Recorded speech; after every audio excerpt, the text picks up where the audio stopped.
tickets on your school's website or in the new Hometown Fan app. It's simple.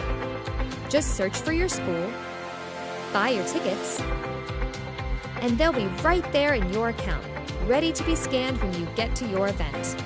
Download the Hometown Fan app today.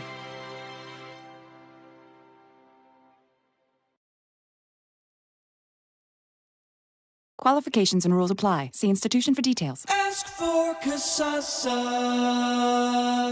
Warning. Free Kasasa checking may lead to a rise in disposable income due to cashback on everyday debit card purchases, refunds on ATM fees, and elimination of so-called service fees. Increased satisfaction may result while operating your debit card. If you suffer from chronic money loss, search for Kasasa online. This has been a financial health advisory courtesy of Kasasa. It's like money medicine for your shopping habit. Ask for free Kasasa checking at Community Bank of Raymore. Member FDIC.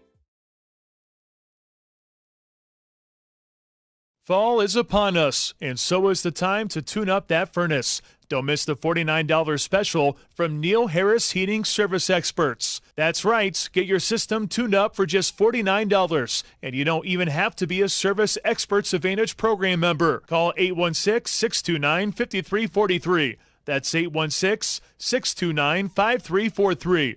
Or schedule online at any time at neilharrisserviceexperts.com. That's neilharrisserviceexperts.com. And get ready for winter today.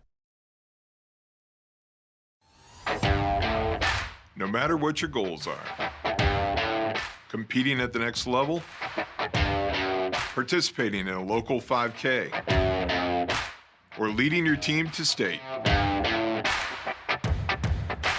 The Sports Medicine Center at Children's Mercy is here to provide comprehensive 360-degree care.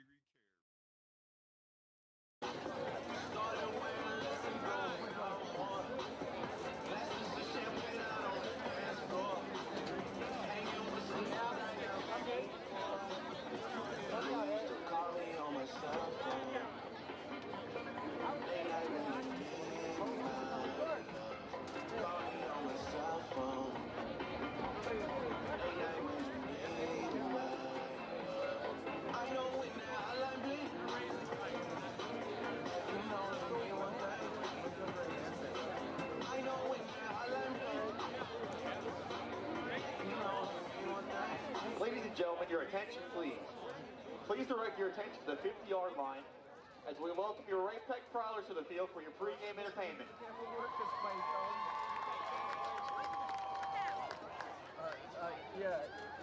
Let me scoot.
How about them prowlers?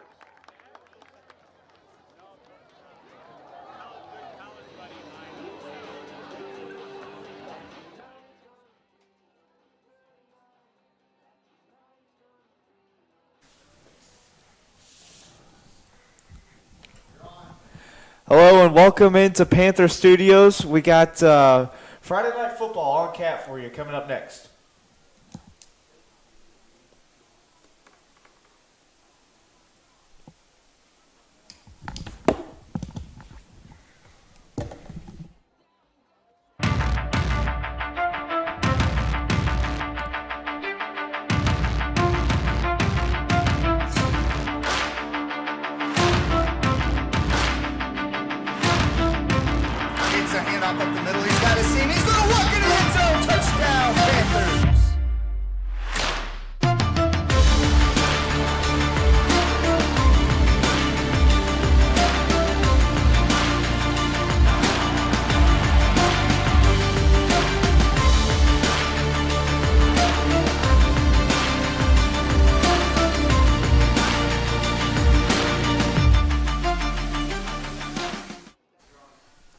Welcome in again to Panther Studios. I'm Seth Wansing here with JT Noah.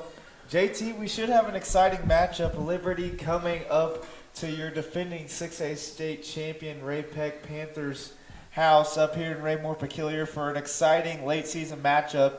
Both teams have been on and off this year. Ray-Pec's won 3 straight, starting to get back in a rhythm after 2 tough games against Liberty North and Lee Summit North. They've kind of turned it on since then. What's been the key to the Panthers' success so far after those 2 tough losses? Yeah, man, I think it's been obviously with the run game. They set up the run, and then you got to set up that play action with the passing game with your big men. And Dombrowski's been more careful with the football lately. He still has 8 interceptions on the year, but, I mean, he's controlled the football way better than he did at the beginning of the year. And I think that has to do with learning the playbook better and connecting with his receivers. Liberty North has also had a pretty decent season as well. JT, what should we expect from the Eagles tonight? Well, Liberty is a way different. Or Liberty, pardon me. Liberty is a way different animal than what Ray-Pec has seen in the past. Most Class 6 teams, they have different sets of defense and offense. With Liberty, you're going to see a lot of the same players on offense and defense.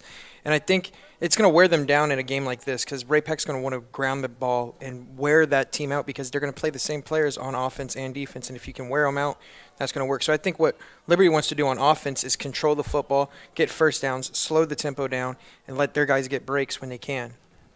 You mentioned one thing that Ray-Pec wanted to do tonight, and I actually had a conversation with Ray-Pec offensive coordinator Nick James before I came out to the studio today.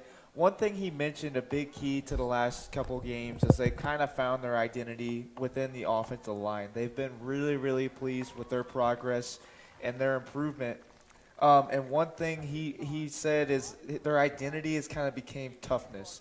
They're not going to have the big, flashy plays, the high-scoring games as often as they did last year, but one thing they can always go back to is Nick Carr and that offensive line the last couple weeks, really grounding and pounding.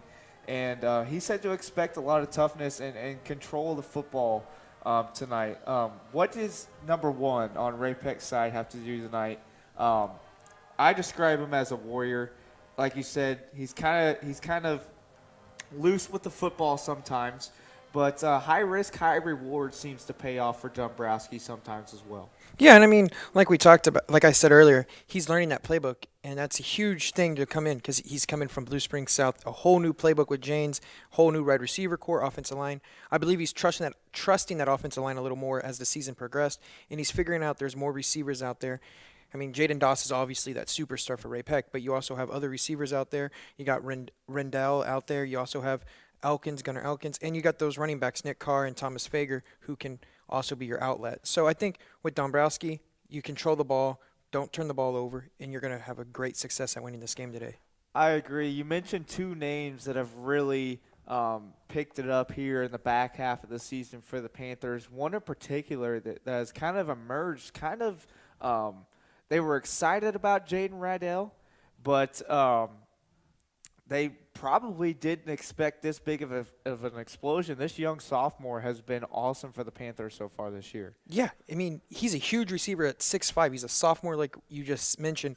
He's going up and getting the ball at the high point, and I think that's what Dombrowski's learning is he can throw that ball up super high, and he can go up and get it. With Jaden Doss, he's only 6 foot, so I feel like he's learning that if he throws the ball high enough, Riddell is going to come down with it because not many corners are going to match up very well with a 6'5" sophomore. Exactly. Another thing I've noticed in Riddell's progression too throughout the season is he did have some early season drops. I think Coach Gaines, old offensive line guy, and Coach Cruz always used to preach here, like throwing guys into the fire, throwing the wolves out there kind of blind. And as a sophomore, having to step up and be a starter for a football team is a very, very big deal. It's very hard to do. He is uber talented, great 3-sport athlete. They say baseball is actually his best sport.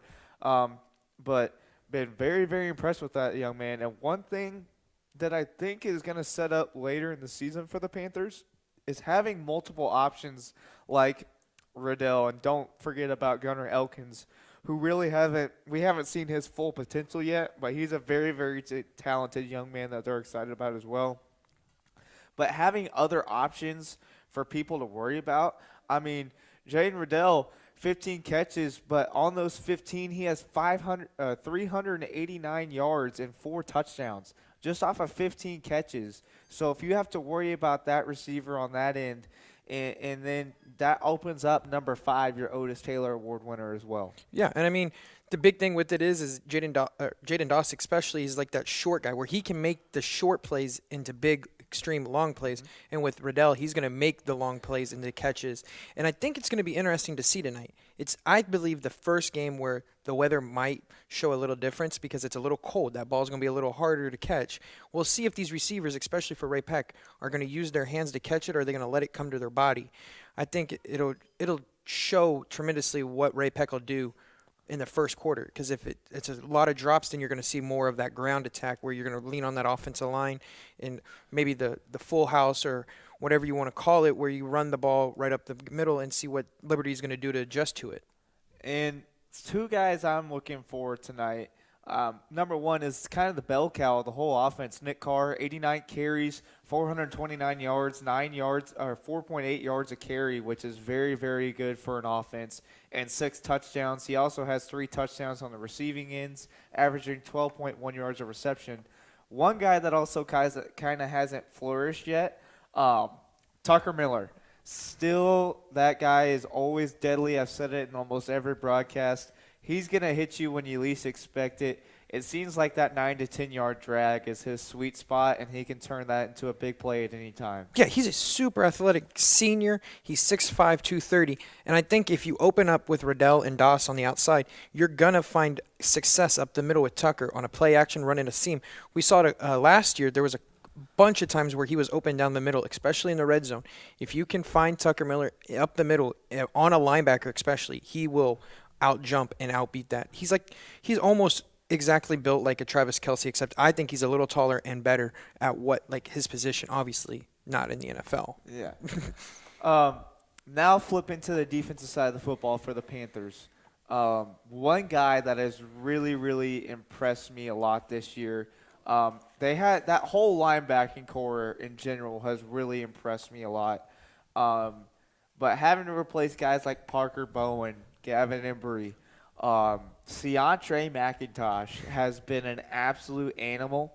He kind of reminds me of a linebacker, Tyrann Mathieu in linebacker form, because that guy just has a nose for the football.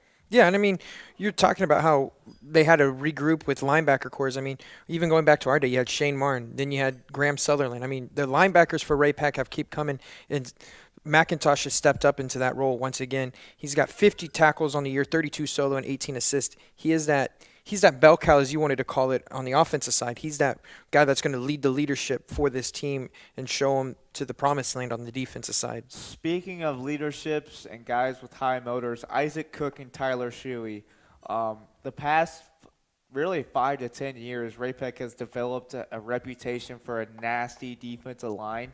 They've been cranking out defensive linemen as well, going to play higher level college ball. Isaac Cook and Tyler Shuey, 2 guys that have really, really stepped into that role and kept the tradition of nasty defensive Panther lines. Yeah, and I mean, they don't have those fancy numbers that we've seen in the past, but I mean, 20 total tackles for Isaac Cook and 15 for Tyler Shuey, with 3 sacks with Shuey as well. These guys are the workhorse. They will take on those blockers, and that expands for the linebackers to come up into those gaps and make those tackles. If they don't get into those gaps and hold their blockers for them, then the linebackers are going to have a tough time. Terrence Snyder and Bill Wilson has been nothing to bat an eye at either. Those 2 have been fantastic this year as well. Let's go to the back end a little bit. Mr. Excitement, Mr. Primetime, whatever you want to call him back there on the back end, Jack Ardito has been very, very, very solid at that safety spot for the Panthers. Yeah, and I mean, it helps when your whole defense has 3 phases where you have seniors on the defensive line, seniors at linebacker, and then you also have those seniors in the secondary, and Jack Ardito is that man. 48 total tackles, 4 interceptions, 1 fumble recovery. I mean, he is everywhere. He returns punts, he returns kicks. He does everything for this Ray-Pec defense and this Ray-Pec team, and I think he's that motor horse. You talked about how McIntosh is like that Tyrann Mathieu. Ardito can play anywhere. You can put him at corner. Yeah, he's a little small compared for class 6, but I mean, he can play anywhere in the slot. He's going to go out there and make plays for this Ray-Pec defense. Going over to Liberty side real quick. Let's see here. We got about 5 minutes till kick. Ricky Ahomarezi seems to be their main weapon offensively, and he does a lot on the defensive side of the ball. What can you tell me about the it looks like freshman or junior wide receiver and free safety? Yeah, like I said, he's like we talked about. They play both sides of the football a lot here in Liberty, and he's got 26 receptions for 401 yards and 3 TDs on the offensive side. He's 6'3", 190, and he's only a junior, so he's got one more year left after this year. He's a pretty tall receiver for him. He can go up and get that ball, and it's shown that Tyler Klinginger, their quarterback for Liberty, he likes to rely on him, as well as number 10, Caden Dennis, as the other receiver. And then, as you said, on defense, he's also one of their safeties or corners, wherever he wants to line up. He has 44 total tackles with 30 solos and 14 assists. Also has an interception and a fumble recovery. So he's all over the place. He's running around. He's a junior. Look out for him to make some plays. A lot of guys do a lot of things for this Liberty offense. One of those guys is Wintrick Williams III. Over 1,000 yards on the ground so far. Pretty good on the receiving end, too, that you can't forget about it as a running back. 6.7 yards per carry, 15 touchdowns so far, and 1,100 yards rushing. Quite the playmaker, and he does it on both sides of the ball as well. Yeah, he's a 6', 195 senior. Like you said, over 1,100 yards, 15 touchdowns, and he's got one receiving touchdown. So he's got 16 total TDs. 159 yards per game. So they're giving him the ball. They're making him want to make the plays. If you're going to go after him, you're going to have to tackle him really hard and really well. And I think it's set up because of this passing game that Liberty has. Their quarterback I got over 1,100 yards as well. He's almost got 1,200, and he's got 11 TDs and 5 interceptions. I think if you stop Wintrick, Williams III, it's going to set up for you to get after the quarterback Klinginger. But if you can't stop Williams, this is like a team where I consider them almost like a Tennessee Titans, where Windrick is like their Derrick Henry kind of type. He's going to run the ball first early, and then they're going to give it to him in that second half where they're going to run you down. So you mentioned senior quarterback Tyler Leninger, 6'2", senior. One thing that impresses me the most is he has a 113 QBR on the year. Very impressive for a high school quarterback. And even better, one thing that sticks out to me, especially in high school, in the day and age where you're airing it out, yes, you have Wintrick Williams, who's your bell cow, kind of the whole offense. But you can 66.7% passer rating, 11 touchdowns. That tells me that when it does come time for Leninger to throw the football, very efficient, probably not going to make very mistakes, very, very proficient and accurate as well. Yeah, and I watched some film on Liberty, obviously, and I could tell you this much. He has time in that pocket. I don't know if it's because they haven't played anybody with a good defensive line yet, but Klinginger was sitting in the pocket last week against Rockbridge, and he was just waiting for his receivers to get open. And sooner or later, your corners on that defensive side are going to wear down, and you're going to lose track of the receiver. And that's a huge gain for that offense for Liberty. Looks like Ray-Pec and Liberty are getting the coin toss duties out of the way. You mentioned time in the pocket. 4 senior offensive linemen for Liberty up front, and no joke at right guard either in the junior Corbin Martin. Yeah, they're a sound fundamental offensive line that's not going to make mistakes. They're going to do their fundamentals on blocking each player. They're going to read the blitzes right. They're not going to have this mix-up where you're going to have a free unblocked player come for your quarterback. And then if you do, I've seen that Klinginger will hit his running back right out of the backfield on a little check and release. And so I think it's great for Liberty. They have a lot of veterans on this team. There's no one below a sophomore in their starting offensive lineup. Yes, as we saw with Ray-Pec last year, junior and seniors all over the field bodes well for a lot of football teams. We'll see who wins the toss here.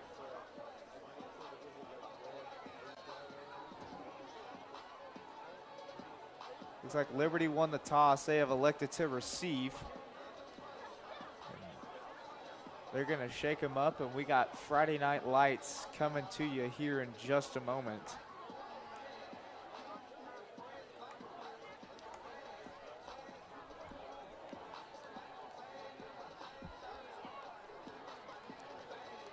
So 2 5-2 football teams. Ladies and gentlemen, both Liberty coming off 4 wins in a row.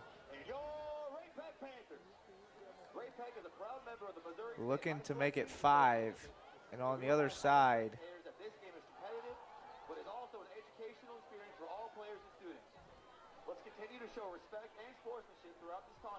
and the interesting thing about it is Ray-Pec's 2 losses have come against 2 of the top teams in Class 6, in Liberty North and Lee Summit North. Obviously, one has now 1 loss because they both played each other last week.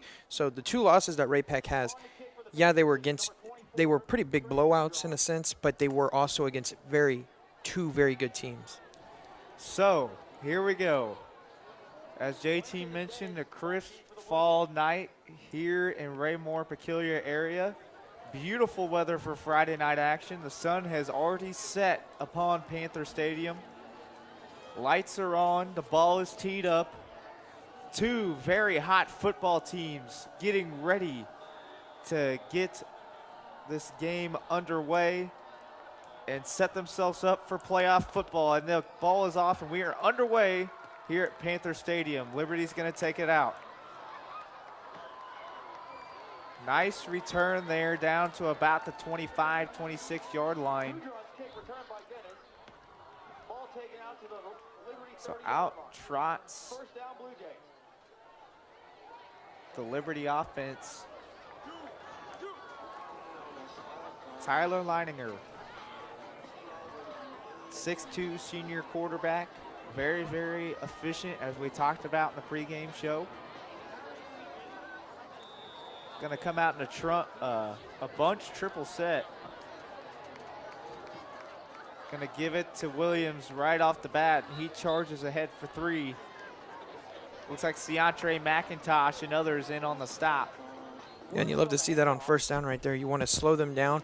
Yeah, it's a gain of 3 yards, but it's a setup for what they want to do on offense, and you want to see that defensive line for Ray-Pec make a stop like that. So second and looks like second and 7 for Ray-Pec, or Liberty, pardon me. Again, a bunch of trip sets to the right. Leininger takes a snap, looking, scanning, wants a deep shot, taking it over the top, and it is incomplete. Great coverage. It looks like Jack Ardita. Oh, that was Kanan Huff there. And I can't tell who the corner was on coverage, but great blanket coverage with safety help over the top by the Panthers. Yeah, right there you could see that he had time in the pocket. He was waiting, and he ended up going for the deep pass. It was double covered. He was lucky it was incomplete because there was 2 Ray-Pec defenders there. One was really in sync to make an interception right there. Like you said, Huff was the one right there for the interception if he could have pulled it in. So 3rd and 7 for the Liberty offense. Sends a man in motion. Leininger throwing a deep corner route to the side. He's got a man. Ardito giving chase, and he's going to bring down the ball carrier at about the can't tell on that one. Looks like the 21-yard line. That was their 3rd string. Anthony Winson, the junior wide receiver, with a big catch, big conversion for Liberty early. Yeah, and I mean he's the 3rd string wide receiver. He only has 9 receptions for 178 yards, but there was a miss. There was a busted coverage right there. He was wide open on the out route after the play action. So 1st and 10 after the big play by Winston for the Blue Jays. Doubles now. Leininger brings a man in motion, gives it to Williams up the gut. He is stuffed. That's big 98, Isaac Cook, I believe. Yes, sir, it is. Isaac Cook in on the stop, JT. Yeah, and I mean, that was a great play by Cook. He threw his offensive lineman out of the way, shed the block, and got right there for the tackle. And it was a great wrap-up tackle. You don't want him to break the first tackle and get into his 2nd gear. So far, Liberty definitely trying to get Williams going, but Ray-Pec's had none of it. But the passing play, the big passing play to Winston, has Ray-Pec with their backs faced towards right up against their own end zone here. Liberty looking to get inside the red zone. 2nd and 12 for Liberty. Quick screen out wide. Misses, breaks one tackle, and he is absolutely stuffed. I believe that was there's Seantre McIntosh fired up, and that's going to bring up another 3rd down for Liberty. Yeah, and it was another screen play action. Every pass they've had so far has been a play action. It was a little quick screen, and McIntosh read it real well and got the tackle right after the corner was juked, but it was okay. He only gained 3 yards. It sets up a 3rd and 10 for the Blue Jays. Leninger giving his orders to his offense. 3rd down and 10 for the Blue Jays. Trips to Leninger's right. Now Williams goes out quads formation. Gonna be a fake screen. Looking for a deep shot. 3 Panthers down there. It is intercepted. Oh, it was dropped through the hands of Jack Ardito, but nevertheless, Ray-Pec's gonna get a stop right there.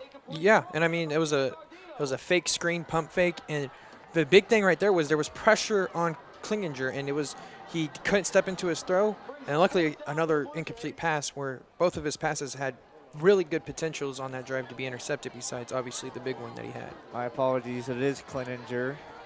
This roster has C as his middle name.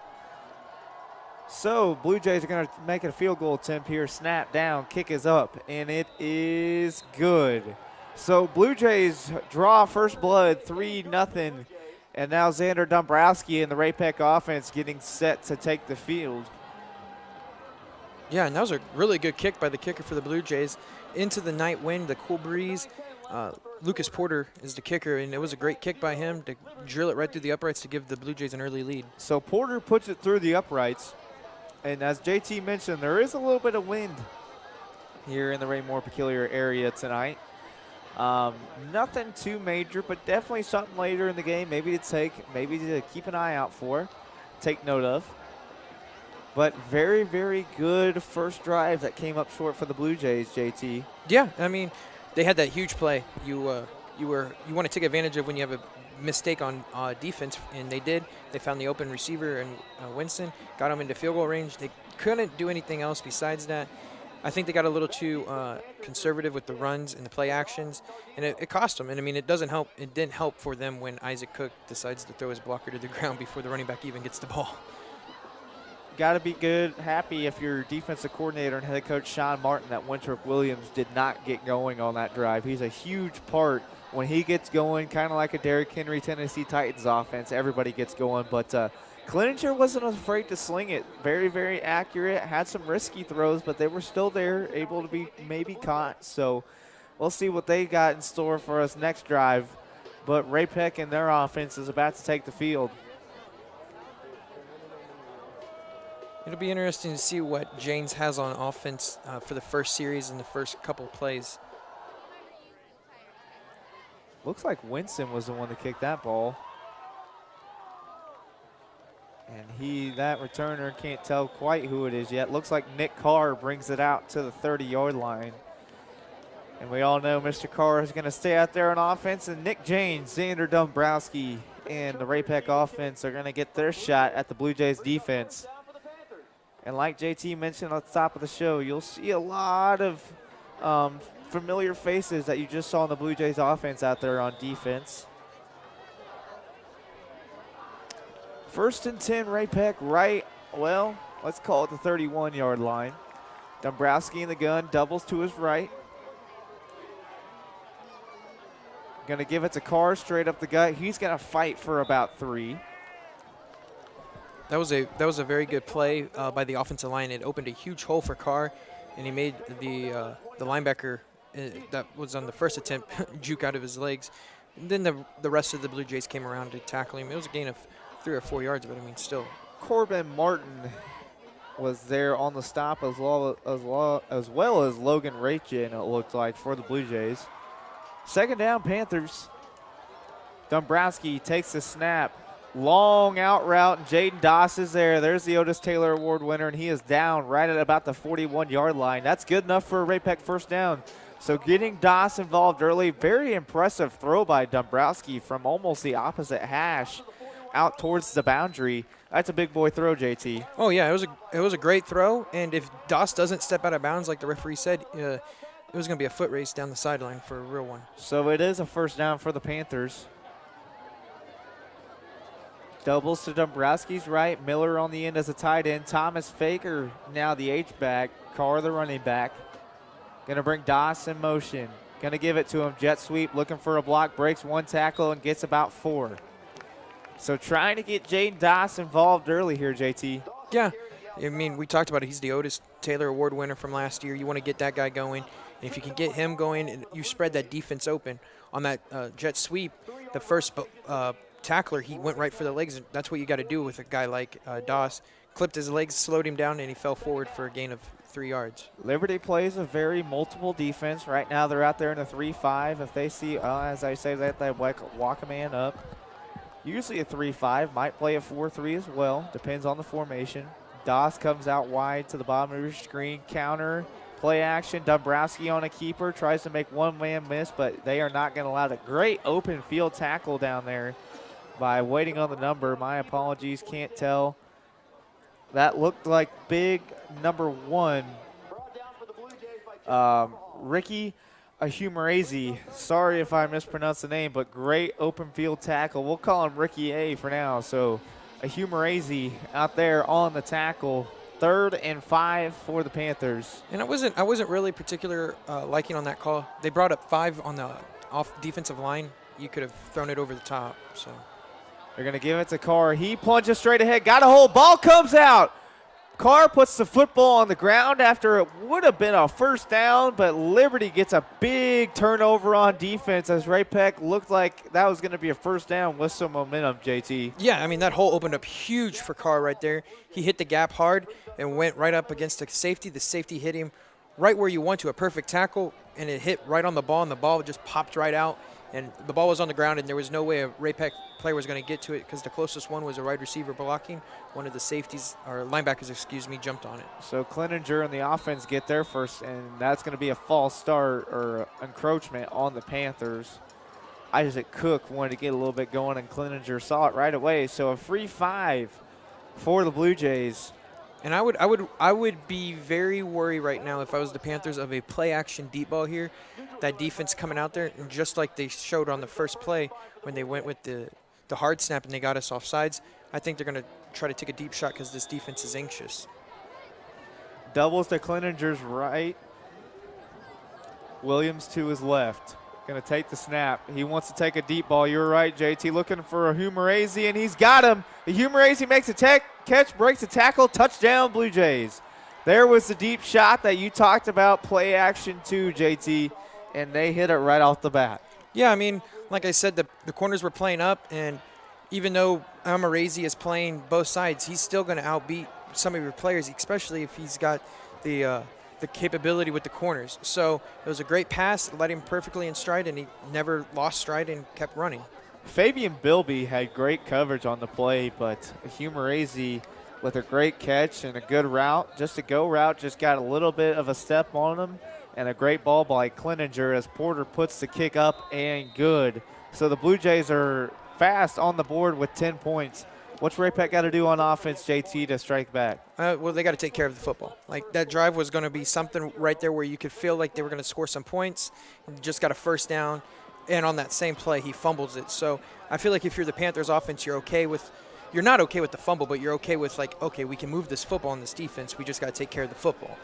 So a quick 10 for the Blue Jays if you're just joining us. 6:26 left in the first quarter. And big passing plays have been Ray-Pec's Achilles heel so far tonight on defense, very, very early in this football game. Beautiful football thrown by Tyler Cleninger, and Ricky Ahumarazi was there on the catch. And about a 60-yard touchdown, and JT, you called it. Just momentum off of a penalty and a forced fumble, and they came out and took a shot, and it was there. Yeah, and I mean, some people might think they would run it because they got the 1st and 5, but on a 1st and 5, that's when you're really wanting to take the shot because you still have 2 more downs to get 5 yards. Winston puts the ball high up in the air. Looks like Nick Carr is going to take it again, trying to make a move, breaks one tackle. Got a little bit of lane. He is stuffed. Great tackle by number 47 for the Blue Jays on special teams. Don't have him on my roster, so my apologies to that family and friends of Mr. 47 on the Blue Jays, but great open field tackle because Nick Carr seemed to have a lane there on special teams. Yeah, and as we can see right now with the 2 kicks that the Blue Jays have had, they're pooching them a little bit. They're sitting them up in the air, and they're letting their coverage team get down the field fast, so there's no open real estate for either Carr or Doss, whoever returns the football. So Dombrowski in the offense trots back out. Thomas Fager flanking Dombrowski to his right. Doubles down on the bottom of your screen. Miller comes in motion left. Dombrowski takes the snap. Looking, scanning, comes back to his right. Wants a deep shot, and he's got it. There's Jaden Riddell. Breaks a tackle. Touchdown, Panthers. Jaden Riddell. Ray-Pec comes out first place swinging. And I'll be honest, I'm surprised by that play call. I was expecting more of maybe a run, because the run in the first drive was the one that was getting to the Blue Jays. Instead, they go with the rollout. Not even a play action rollout, and Riddell's open on the backside of the play. What a beautiful throw by Dombrowski, and an even better catch by Riddell. Beautifully set up play, a little play action. Dombrowski looked right, drew that safety over there, and then they had backside glance poster out one-on-one with Jaden Riddell, and Riddell makes the play to the Panthers to get on the board. Bad snap. Ardito's going to run with it. Can he get to the corner? Got it. So Ray-Pec gets 2 on the board. So your score is now a funky 10-8. Blue Jays still on top, but man, some high-flying, exciting action so far, JT. Yeah, and I mean, I guess if you wanted a shootout and you didn't want no defense, you've came to the right game, because so far there's not going to be any defense unless the other offense turns the football over. And that was a great play by Ardito on that botch snap for the PAT. If you remember, a couple years ago in the playoffs against Liberty North, there was a botch snapped, and at that time it was Luke Grimm as the placeholder. He picked it up and he threw it in the end zone for Tucker Miller. That one, Jack Ardito said, I'll just pick it up and run it in by myself. The scary thing with that play, though, is if your knee's on the ground, it's blown dead. Luckily, he picked it up with his knee off the ground, and it counts for a 2-pointer. So Trey Kudron set to kick it off as defensive line coach Nick Tabey texts to his special teams.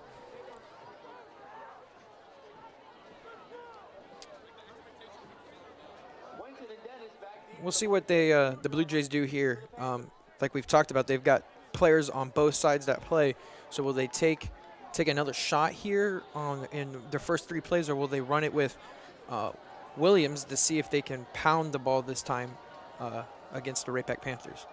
Kudron has been a touchback specialist this year. That kick is off. Not going to quite make it to the end zone this time. Out comes Liberty's return team. He's got a seam. He needs one more block, and he is tackled.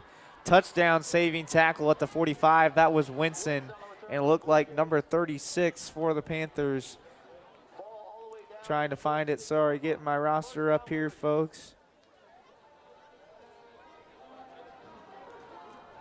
Quincy Lewis, cornerback, wide receiver for the Panthers, made a touchdown saving tackle. Winston was a good return. That's going to set up Liberty at the 46-yard line. Winston last week actually had a kick return for a touchdown. It was 98 yards. So Cleninger takes the snap, gives to Williams. Williams looking for a hole, and nothing is there. Breaks one tackle, and he's brought down even further. Great rush defense by the Panthers so far. Looks like Tyler Shuey was there. Williams a little gimpy to get up. That's not what you want to see if you're the Blue Jays.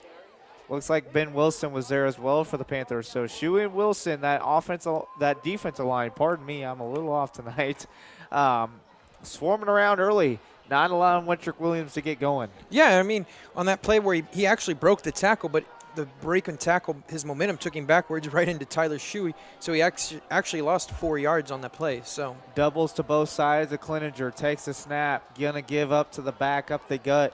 That looks like Jack Carbajal on the carry. That looks like it's gonna move the chains for the Blue Jays, so nope, it's not. So 3rd down and about 8 for the Blue Jays. Sorry, they were moving the chains around.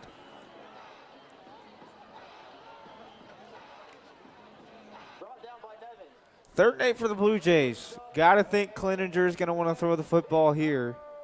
Ray-Pec trying to get lined up in a hurry. Doubles to Cleninger's right. Watch out for Dennis on this play, number 10. Timeout, Blue Jays, it looks like. They want to talk about this 3rd down play. It is a timeout for the Blue Jays. So what were you saying there, JT? What are you expecting right here from the Blue Jays on third down? What do you want to be looking for? Well, they've obviously loved their play action. I'm thinking another play action play here. And I think they're going to actually look for Caden Dennis on this play. He's their leading receiver, even though Ricky Amarezo is the one that caught the deep pass. But I think Caden Dennis is going to line up in like a slot formation. They're going to have like either doubles to the outside, or they're going to even put out trips there. And they're going to try to get a one-on-one mismatch with one of the linebackers on the right receiver. And we're going to see if Ray-Pec can adjust to what they're going to bring out to this play. And I think the other thing about this timeout was it's also to get Williams maybe back in this play, because he has been out because of the first tackle. It looked like he was gimpy a little bit after the first tackle. Yeah, it looks like Wintrick Williams has checked back into the game. He's going to be on Clinninger's left. A Humerazy and Winston down in a doubles formation to his left. Doubles up top as well for the Blue Jays. Trying to spread the Panthers out here. Still got Williams in the backfield. Clinninger takes the snap. Play action pass. One of the screen. Pump fake. Still looking. Scrambling. Rolling out right. He's going to be sacked. Huge hit. And I'm not sure who the number was on that, but a big sack for the Panthers. Clinninger trying to make a play. Rolling out to his left. And he was sacked. I believe that was number 96. Or it might have been Terrence Snyder, the junior that they've been very impressed with. I think that was Terrence Snyder, who missed a couple of games, but now he's been back the last couple of weeks, and he's been a big-time pass rusher for the Panthers this year. Yeah, and they went with a play action and did a pump fake screen pass. Luckily, the defense for Ray-Pec didn't fall for it, and the guy that was slipping out on the screen pass wasn't open down the field, and that made Clinninger hold the football even longer than he wanted to. It was Terrence Snyder. Put a hit on him, too. So Blue Jays set the punt. Winston going to roll out, rugby-style kick high up into the air. Ardito calls for a fair catch and has it at the 29-yard line. So that's where the Panthers will set up. One play, 15-second drive for the Panthers last time.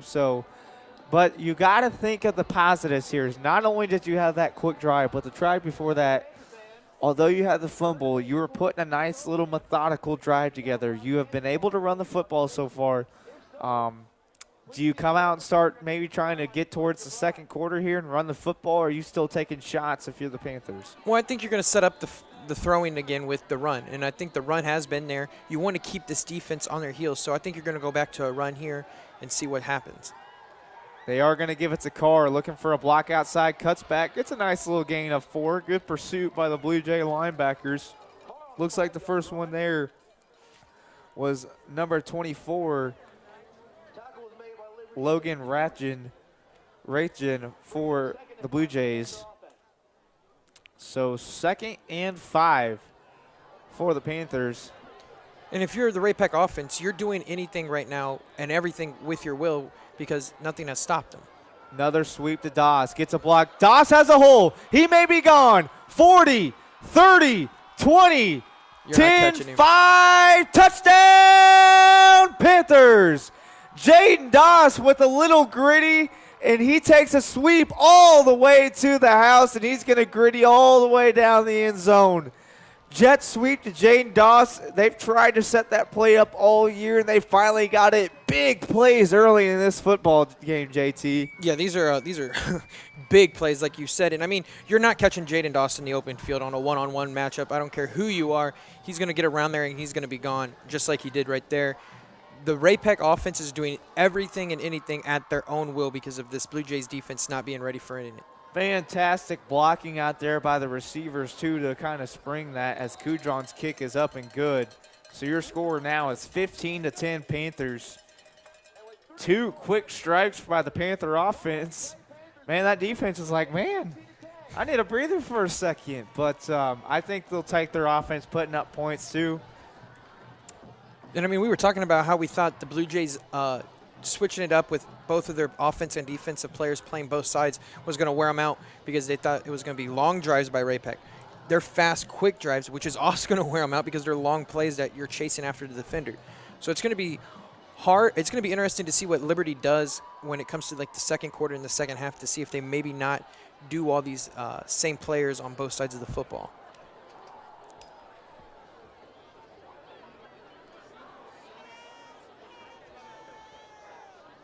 to thank Sonic for their generous food donation for the pregame celebration. Kudron on a kick for the Panthers. So Kudron set to kick for the Panthers. Winston back deep for the Blue Jays. This has been a fast-paced football game so far. A lot of points early. Man, we're only 7 minutes into this ball game, or 8 minutes, pardon, 4 minutes. I mean, God, 9 minutes, pardon me, my goodness. My apologies, folks. It's a little off tonight. And there's a, oh, nope, Liberty's going to bring it out. Here comes Winston. Cuts back, oh, and they're going to be rallying him up back inside the 25.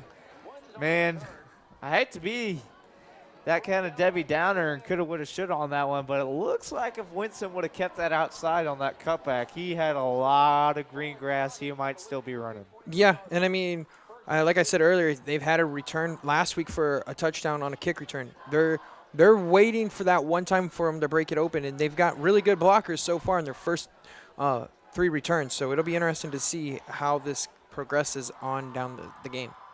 So 1st and 10 Blue Jays. Winston comes in motion, makes a deuce set in the backfield. Penalty on the play. Looking like it's going to be a false start on one of the tackles. Actually, is there 12 maybe men a on the legal field? Substitution or illegal false start. So yeah, they're going to call it false start. He made the illegal substitution or 12 men on the field. So it is going to be false start. That'll back the Blue Jays up 5.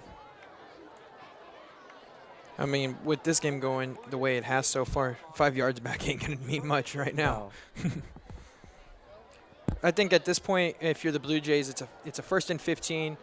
You've ran the ball slightly okay. You've had 2 4-yard gains and then a couple two big losses. I think you're going to see maybe a read option here for the Blue Jays. Going to give it up the gut. Nice little gain of about 3 or 4 there. That was Winston on the carry. Host of Panthers on the stop. So 2nd and 12 or 13 for the Blue Jays. I'm going to say 12 and a half. Williams to Cleninger's right, doubles to his left. Cleninger takes a snap, wants another one-on-one deep ball. Looking incomplete. Good coverage there by Fabian Bilby. He locks up Aha Maruze right there. A Humerazy, pardon me. But another deep shot to Humerazy, and they're going to try to take that one-on-one whenever they can, leaving Bilby out there on an island, and he's doing a fantastic job. Yeah, and I mean, that was great coverage once again. They've had really good coverage. Even on the touchdown pass, it was really good coverage. It was just a really brilliant throw by Cleninger. So far the defense has played very well, besides the one blown coverage on the first drive where Winston was wide open. 3rd and 12 Blue Jays. Big Mo on Panther's side. Deuce set in the backfield. Play action pass. Wants a Humerazy out here on a comeback. Doesn't have it. He's going to scramble. Oh, that might have been a fumble. That might have been a fumble. What are they going to call it? Oh, that looked like that. I wish we had replay right there. Yeah, they are calling it a fumble. Like Cleninger was trying to get the ball out of bounds. It's going to be 4th down, Liberty. I don't know if that was a forward pass. Yeah, they actually did call it a fumble. So they spotted him where the ball. They are going to call it a fumble. I think Ray-Pec said they were the last one to touch it. But I think it just kind of left Cleninger's hands. So Blue Jays are going to punt it. Winston on a rugby-style kick, high up in the air again. Ray-Pec's going to stay with it. Takes a Blue Jay bounce out of bounds at about the Ray-Pec 43-yard line. So Ray-Pec going to start in Blue Jay 43-yard line, pardon me. So Ray-Pec going to start in Liberty territory here.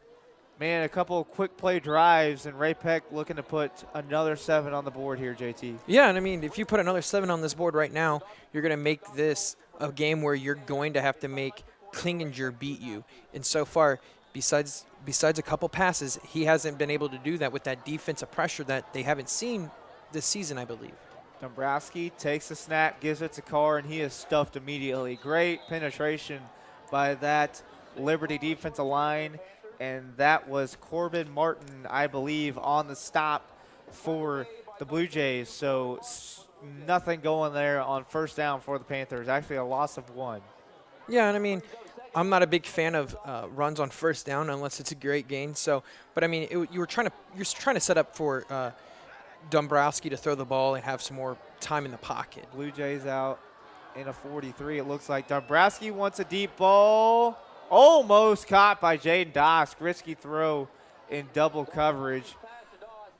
Ahumarazi was there in coverage as well as the corner on that left side. I believe that was Aiden Holst. So good job blanketing Doss that time by Holst and Ahumarazi.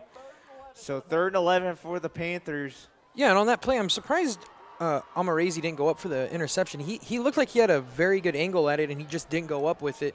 Instead, Doss is the only one that went up for the ball, and he almost came down with it in double coverage. So doubles to both sides of Dombrowski. Miller and Elkins in the slot. Riddell and Doss outside. Dombrowski's going to scramble. Looking. Got to catch to Doss. Trying to get there. Going to be a couple yards. Well, they might give it to him here. Coach Martin thinks it's a first down. And it is. First down, Ray-Pec. So nice job by Dombrowski. Pardon me. That was Fager in the backfield with him. But great job by Dombrowski making a play with his feet and getting a first down there for the Panthers. Yeah, and I mean, it was a great play where Dombrowski got out of the pocket and made a play for himself. And it was a great comeback route to get to the football when your quarterback needed someone to come get it. Flag on the play.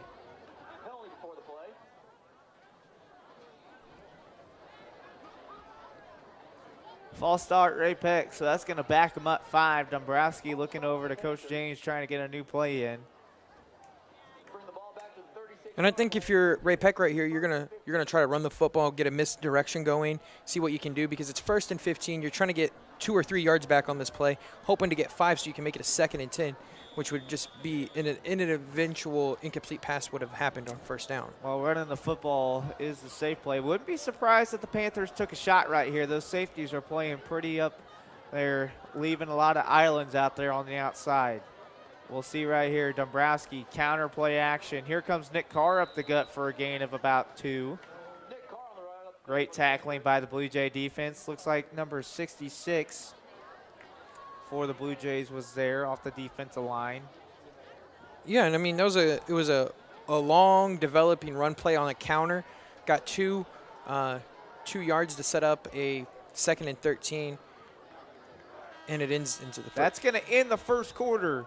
So we're going to take a quick break here. Your score is Panthers 15, Blue Jays 10.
No matter what your goals are, competing at the next level, participating in a local 5K, or leading your team to state, the Sports Medicine Center at Children's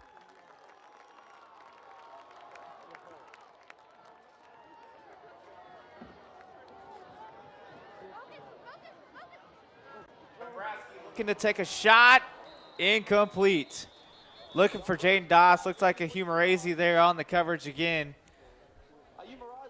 Yeah, and I mean, if you're going to have Humerazy on coverage with Doss, that's a really good matchup if you're a Blue Jays fan, as long as Humerazy can stay with Doss, because Humerazy's got 3 to 4 inches on Doss at that point. So 3rd down and 12, it looks like, for the Panthers. Wait, there might have been a flag on the play as the sticks come backing way up. Must have been a personal foul. Must have been a personal foul or something. That's a massive penalty. So it had to be a personal foul on the Panthers. So Liberty elects to back them up and go with 2nd. And looks like 22 for the Panthers. Refs are going to actually talk about it here. I would like to know what the call was. I never saw a call on the field. Yeah, they never made a call here.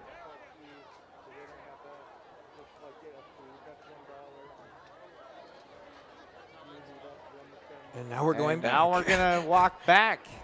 I think they might have moved the football the wrong way. I think Liberty wanted to decline the penalty. I mean, that would make sense. Or did they mark a penalty off wrong? Your guess is as good as mine right now. Because, I mean. It looks like they have it back to 3rd and 12. And now they're walking the football back. It was a 10-yard penalty, and they couldn't get the 10 yards. To me, that says holding. That makes more sense. Off about a 20-yard penalty. Yeah. So I would have to guess 10 yards. It was probably a holding on the Panthers, but still 2nd and a long ways for the Panthers here. Haven't updated the scoreboard down there. Going to give it to Carr outside, gets a block. Nick Carr breaks another tackle and gets to about the Blue Jay 45-yard line. Which would ended up making it a nice, reasonable 35, sorry. 34-yard line is where they're going to mark them out. And, I mean, that sets up a really good, reasonable 3rd down. So, I mean, you went from a 2nd and almost 25 now down to a 3rd and a 13 again. So, sorry about that, folks. Brain isn't quite ticking right tonight, but we'll get it figured out. Been a little off, but we'll get there. Hey, it happens to the best of us. Mm-hmm. So 3rd and a lot manageable, better than the 2nd and 22 there. So 3rd and 12. Miller goes in motion. Dombrowski looking, wants a deep shot, going for Riddell, just overthrew him. They had the one-on-one out there with the backer. And we were talking about Tucker Miller up the middle there, and he was on a one-on-one island up the middle with the linebacker. And I think if Dombrowski threw it over the top like he did with Riddell, he was going to have Tucker Miller for a touchdown. So Ray-Pec's in a no-man's lane here, not quite in Kudron field goal range, but not in a place where they'd want to punt the football either. I mean, I could see them maybe doing a pooch punt here in a sense where you want to punt it. But in high school, I think you're safer off with going for it on this kind of drive just because the numbers, in my opinion, would tell you to go for it instead of doing a little pooch punt. They do have their safeties walked up for the Blue Jays, so good get-offs by the receivers could open up some one-on-ones. Dombrowski takes a snap, looking, wants it out there, just short of Tucker Miller on a deep corner. So Ray-Pec's going to turn it over on downs. They had Miller one-on-one with that safety, just couldn't hit him. That's a throw Dombrowski has made tonight. That's a very, very tough throw, but he almost had it. So Ray-Pec defense trots out, and finally for the first time tonight, kind of seems like Ray-Pec stalls out there. Yeah, and I think Dombrowski may have forgot that it was Tucker Miller he was throwing to there. He let him a little too far, and Tucker Miller couldn't get to the football in time. If that's like Doss or Riddell, I think those two can make that play. But Tucker Miller, he's one of the slower ones out of those two. So Cleninger gives to Williams, gets a block, and here comes Wintrick Williams. Needs to beat McIntosh. McIntosh just barely gets a piece of him. But he takes Fabian Bilby for a ride of about 5 yards and a big gain to start the drive for the Blue Jays. And if you're a Blue Jays fan, you love to see that, getting Williams going again. That's his first real big run of the game, and he chopped up that defense right there. That looks like Kanan Huff walking gingerly, kind of favoring that left shoulder.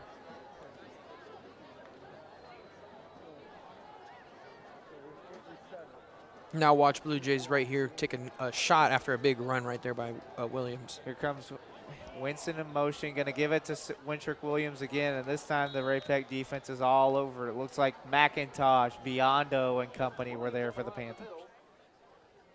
Yeah, and I mean, that was a good run right there by the Blue Jays. You had a motion with Winston coming in there, and then you hand it off right up the middle, gain some yards. You're expanding the Ray-Pec defense, opening them up, trying to get them up the middle, and it worked for a good 4 yards. 2nd and 7 for the Panthers. Williams to Klinninger's left, doubles to his right. Going to make an adjustment up here at the line. Probably switching up the protection here. Ray-Pec looks like they're coming. They are. They bring a blitz. They're going to give it to Wintrick Williams, and he has a hole. Here comes Williams outside, inside the Ray-Pec 30-yard line to about the 23. So Blue Jays on the move. All runs so far for the Blue Jays on this drive, and Wintrick Williams is picking up his pace now. Yeah, and I mean, whatever Klinginger said to the offensive line, it worked out well because that hole opened up real well, and then Williams bounced it out to the outside on the weak side, and he got up the field for a nice gain of about 10 yards. 1st and 10 Blue Jays at the Ray-Pec 23.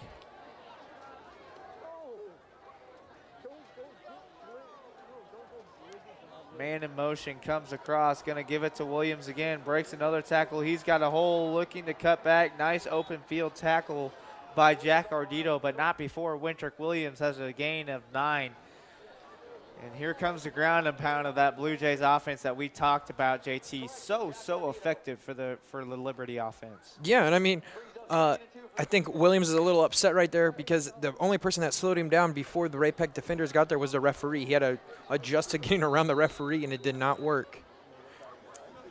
2nd and 2 for the Blue Jays. Coach Martin calls timeout. Yeah. He wants to talk to his defense here, calm them down. They played pretty good so far besides a couple plays over the top.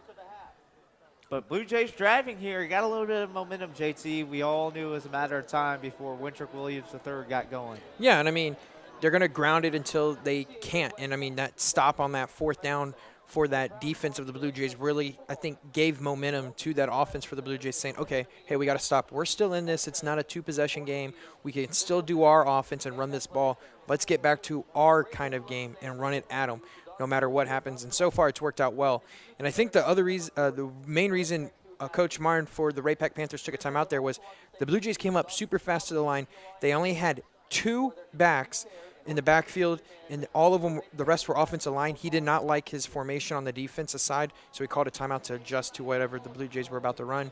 And now, obviously, the Blue Jays will change their play up as well. 2nd and 2, Blue Jays. Right at the Ray-Pec 16. Winston comes in motion, joins Williams and Klinninger in the backfield. Play action, wants a one-on-one fade ball. What a catch, touchdown Blue Jays. Oh, they're going to call him incomplete. They're going to call him out of bounds. That looks like big number 11 for the Blue Jays. Trying to find it here on my roster. Look like Dane Moberly trying to take a little kind of it might have been number 10, Caden Dennis. There's their leading receiver. They're finally trying to get involved. Acrobatic catch. Looked like to me from here you got a foot down, but hard to tell from studio watching on the TV. So 3rd down, going to give it to Williams outside. Gets a block, looking to turn the corner. Ooh, violent tackle. That's going to be a horse collar. Or maybe a face mask. Yeah, his helmet came off for Williams. But nevertheless, 1st down Blue Jays. And, I mean, that's going to set up the Blue Jays inside the 5-yard line where you can now run anything, and you're going to give it to Williams. Or you might watch out if you're a Ray-Pec. They might go with their fullback / tight end, Jeremiah Kabuyabin. I'm so sorry if I dysfunctional his name. But nonetheless, they're going to run this ball up at him because they're going to be inside the 5-yard line. A lot of very characteristic names for the Blue Jays. A lot of awesome names. Always fun to try to call those out as best you can. Fabian Bilby comes off a little gimpy for the Panthers. So 1st and goal, Blue Jays right at the 5-yard line after the penalty. Gotta think they're going Wintrick Williams here. Keep pounding the football. Doubles to Klinninger's left, Ahamarizi up top. Going to give it to Williams right up the gut. Cuts to the left, and great job by the Ray-Pec defense. Looks like Biondo. Nevins, Jalen Nevins making his way back to the football field this week on the stop. Yeah, I mean, so that was a really good. Second down, no gain. Good little stalemate there by Ray-Pec as they got to tighten up right here. Yeah, and I mean, if you're wanting them to throw the ball, you're going to probably have to stop them one more time here on the run game before they even think about maybe throwing the football. Because I think if you're the Blue Jays, you just run it at them. Or you might see a QB option right here. Humerazy by himself up top. Going to give it to Williams outside, cuts back in. Touchdown, Blue Jays.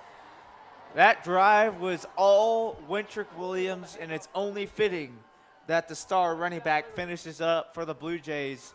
Fantastic drive for the Blue Jays running back, but also their big boys up front. Like we talked about earlier in the show, 4 senior offensive linemen with the junior Corbin Martin as well, and they just pounded the football all the way down the field. Old school drive by the Blue Jays. Yeah, and I mean, why would you change it if it's working? Like, that's something I feel like coaches nowadays get away from. They see something that works and then they'll just change it up. With the Blue Jays, they're going to keep doing it until it doesn't work. And even if it doesn't work, they still might go after it. And you can see on that drive, the run game hadn't been there. The first 2 drives had been the long pass game. They said, okay, well, we're going to run it down the Ray-Pec defense's throw and see if they'll stop us. Ended up, they couldn't, and they run it all the way down the field for a touchdown and the lead. So 17-15 score with 8:51 left in the half. Kind of slowed down from that electric first half a little bit. Blue Jays just put together a methodical drive, JT. I like the comparison you made earlier. Kind of a Tennessee Titans-like drive and kind of a Tennessee Titans-like offense, except they run a lot of shotgun. But they will wear you down with Williams, and then they will hit you over the top with some big-time, big-bodied receivers. So guys like Dennis and a Humerazy kind of remind you of an A.J. Brown and Julio Jones type tandem. And then you got the Derrick Henry type back in Wintrick Williams. So very good comparison there, JT. I wholeheartedly agree. But Winston set to kick. Probably going to end up being a pooch kick to Nick Carr, if I have to guess. Oh, they're going to go other side here and a little bit deeper. So Ray-Pec going to get a chance to take it out. Here comes Jaden Doss, it looks like, and he gets out to about the 25 before he is brought down by a host of Blue Jays. So Dombrowski and the Ray-Pec offense, who were scoring early and often in the first quarter, stalemated for the first time last drive. What do they got to do to get back on track? Well, if you want to talk about what's happened with the 2 drives that they didn't score on, you had the fumble in the first drive, and then the last drive they had, I think they would end up scoring, but they had 2 costly penalties that made them set back and have to try to gain those yards back after a penalty, and ended up they couldn't, and they went for it on 4th, and they didn't get it. So as long as they stop doing the self-inflicted wounds, they'll be fine. Gives it to Carr, and he is absolutely wrapped up. 4 or 5 Blue Jays back there immediately in Nick Carr's face. Nothing he can do there. Probably that's rare for a Ray-Pec offensive line. Probably a busted blocking assignment somewhere. Not very normal that many people break through right off the bat for this offensive line, who Ray-Pec has loved their progress so far this year and really rely on now. And they're going to get that 4 or 5 right back as Dombrowski draws the Blue Jays off sides with the hard count. So they're going to get some of that yardage back. Yeah, and I mean, you could tell that the Blue Jays were feeding off some momentum. They got really amped up. They got right through on that first down to make a good stop. They were hoping to do it again. Obviously, the hard count makes them jump off sides. So 2nd and 9 actually got some yards gained there. So Dombrowski's going to give it to Carr. He bounces outside looking for some blockers out there. Nick Carr rumbles down close to a first down. So Ray-Pec trying to establish the run here, JT, trying to get Nick Carr going like they have been the last couple games. Yeah, and I mean, on that run, the defensive line broke through again, but Carr got around those 2 defensive linemen that broke through, got upfield, and gained positive yards, and it sets up a reasonable 3rd and 2, where if you're Ray-Pec, you can do anything in your playbook, a run, pass, option. Just depends on how you feel with what you get on the defensive side. Look for Thomas Fager right here, the thumper. Here, they're going to give it to Fager. He's going to put his shoulder down and get a first down. Right on cue, Thomas Fager to the left side of that offensive line. First down, Panthers, and they got something brewing here. Yeah, and I mean, that run game, you've ran it 3 times, you've got a first down. Obviously, it hasn't been as well as the Blue Jays did on their last drive, but you're okay with what you're getting. As long as you keep getting first downs and the run game's there, don't go away from it. And if you feel like you want to do something and see if that defense is really amped up, do a play action and see if you can get over the top with Rodell or Doss. Bunch double set down to the bottom of your screen. Dombrowski takes a snap, reverse to Doss. Here comes Doss around the corner. Needs some blockers. Breaks one tackle. Here comes Jaden Doss across midfield. Breaks another. All the way down to the Blue Jay 39-yard line. So a little reverse had the whole Blue Jay defense going the other way. Yeah, and I mean, there was a Blue Jay defender at the defensive end. If he's there 1 second earlier, we might have a bigger problem because the handoff would have been a mismatch because that defensive end tackled Carr right as he handed it off to Doss. Luckily, the exchange was really good. Doss got up the field, and it was a huge gain for Ray-Pec. 1st and 10 after the Doss reverse. Carr joins Dombrowski to his left. Looks like Fager, the H-back, Miller, the tight end, to the right. Counter draw right here. Carr busts ahead for about 1 or 2 right there. And you could see after that play, Doss was you could see his emotions that he was out of breath right there. So you want to run the ball, give him a break from doing anything real hard there. Maybe you're going to set up for another pass play or another like trickery kind of thing to get this defense offset. Because as you've seen so far, this Liberty Blue Jays defense is very amped up and eager to do something. You saw the play action deep pass earlier, the reverse, 2 reverses now, 1 ended up for a touchdown. So Dombrowski switches up his backs right here. Going to give it to Carr again. Carr cuts back, got the lane, lowers his shoulder and drives ahead for a first down. Nick Carr starting to cook a little bit for the Panthers. Devin Wynn on the stop, but he got about a 3-yard line ride on the shoulder of Nick Carr. And 1st and 10 Panthers starting to do a little ground and pound of their own, JT. yeah, and I mean, you saw Carr lower his shoulder, and Devin Wynn is a small guy, so he had to get real low to lower his shoulder on Wynn, and he took Wynn for a little more yardage. He fell forward. You love to see that from a Ray-Pec standpoint. Dombrowski takes the snap, going to give it to Carr again. He still gets about, we'll call it 1 or 2 right here.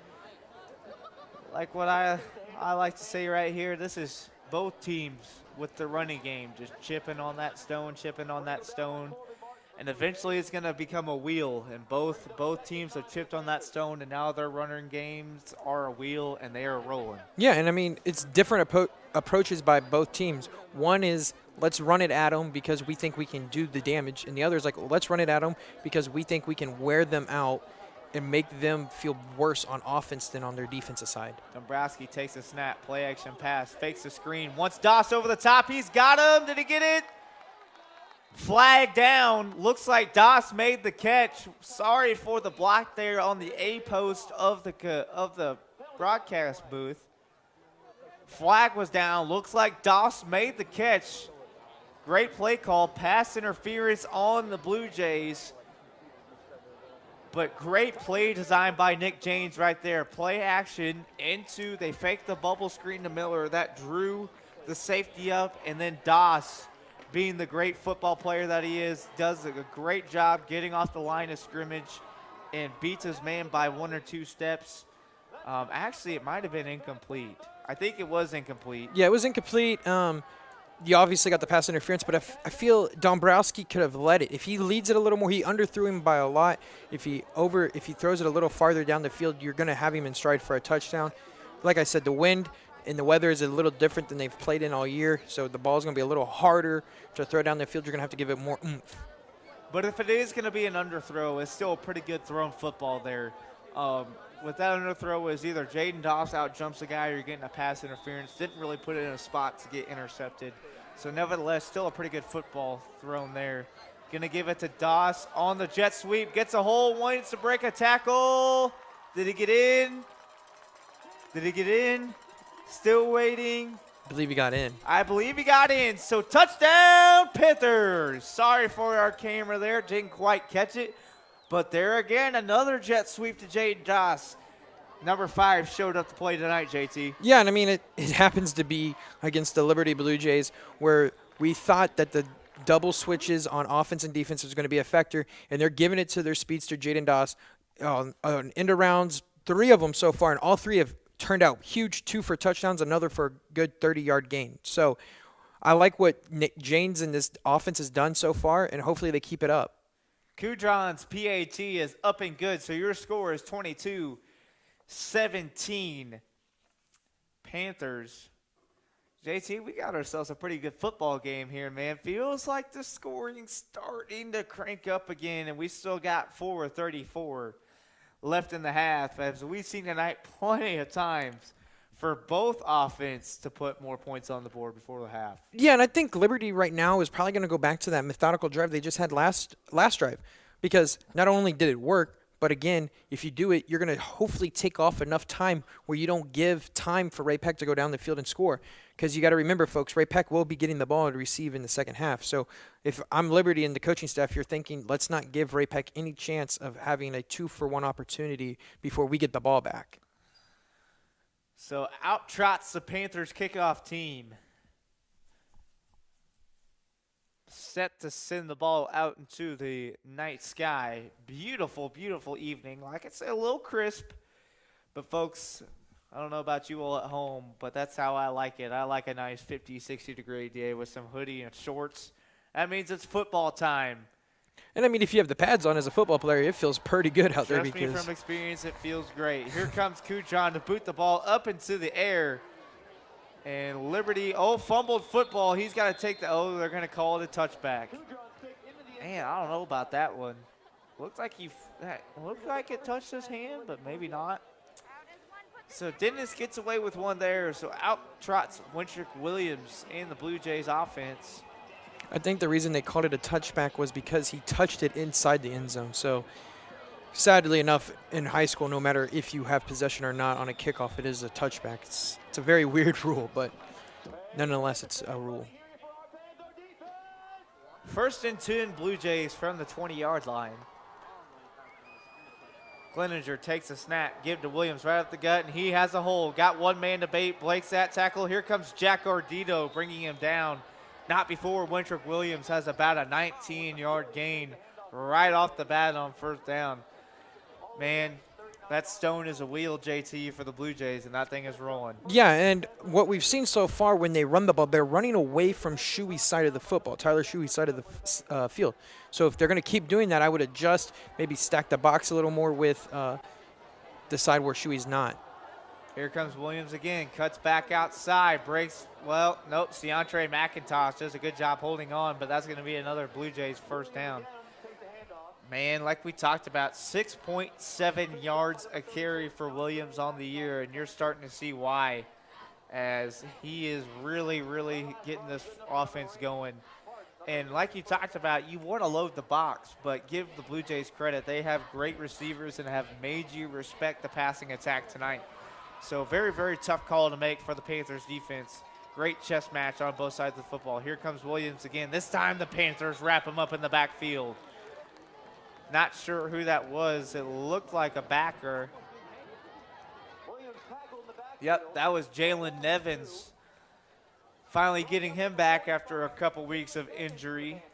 Yeah, and like you... 2nd and 12. Go ahead, JT. And like you said, you don't want to load the box because they have those receivers that will be scary. But if you're the Ray-Pec defense, you're like, what do we want to die by? Do we want to die by the running game or the passing game? And I think you want to die with the running game because you think your defensive line will break through eventually. Gleninger looks to throw, wants that one-on-one deep ball, incomplete. Good job by Fabian Bilby again. Man, besides that one catch he gave up early to Ahumarezi, which was still fantastic coverage.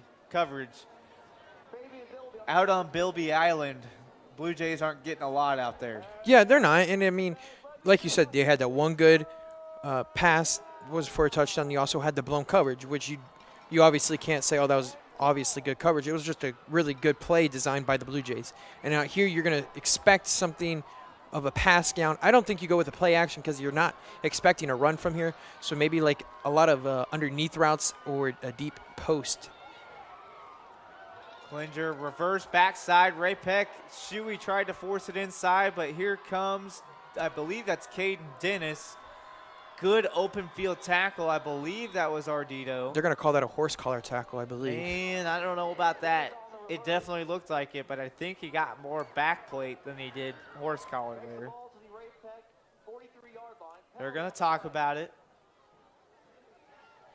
And it looks like it is going to be a horse collar. So horse collar on the Panthers adds on another 15 of that run. And an so that'll be a Blue Jays first down. Good job by Tyler Shuey there, staying home gap assignment or outside leverage assignment. Turned the play back inside, allowed Ardito to make a play, but just got too much of the back of the jersey there that made it look like a horse collar. Yeah, and I mean, like you said, that was really good defensive end alignment with Shuey, making him try to cut back in. But, man, he was so fast to get outside, it didn't really matter. And now if you're the Panthers defense, you're like, what do? We had him on a third down. So Wintrick Williams up the gut again. Ciantre McIntosh, and it looked like Nevins again there on the stop. And it was McIntosh and Nevins, two fantastic linebackers for the Panthers. Blue Jays going fast here. I expect a play action out of this with the hurry up. Couldn't agree more. Here it comes. Klinger takes the snap. Nope, right up the gut, and he is stuffed. Wintrick Williams not going to get there this time. There's big Isaac Cook back there for the Panthers. You love to see that. Actually, that was not Isaac Cook. That was number 96. Adante Smith. Adante Smith. Haven't called his name a lot tonight. He had a big first couple opening weeks for the Panthers and carrying that success over here tonight. He's been in the backfield a couple times. But as you mentioned, Blue Jays, we're going to try to run this clock down. If you look down in the bottom right of your screen, 1:48 and counting in the half. Third down and 11 for the Panthers. You see our camera shaking a tad. Looks like Liberty's going to run this play down and call a timeout. So timeout, Blue Jays. We want to talk about a third 11 play here. Big moment in this football game. And I think if you're the Blue Jays, especially, you're thinking of a play that's going to get you the first down or closer to the first down, because if you get close enough, you might even think about going for it here, especially if it's a 4th and 3. You can run that ball because the run game's been there except the last 2 plays. So we'll see what the Blue Jays do here. I believe the main receiver that he might go to that he hasn't gone to except one time so far, it's going to be Caden Dennis.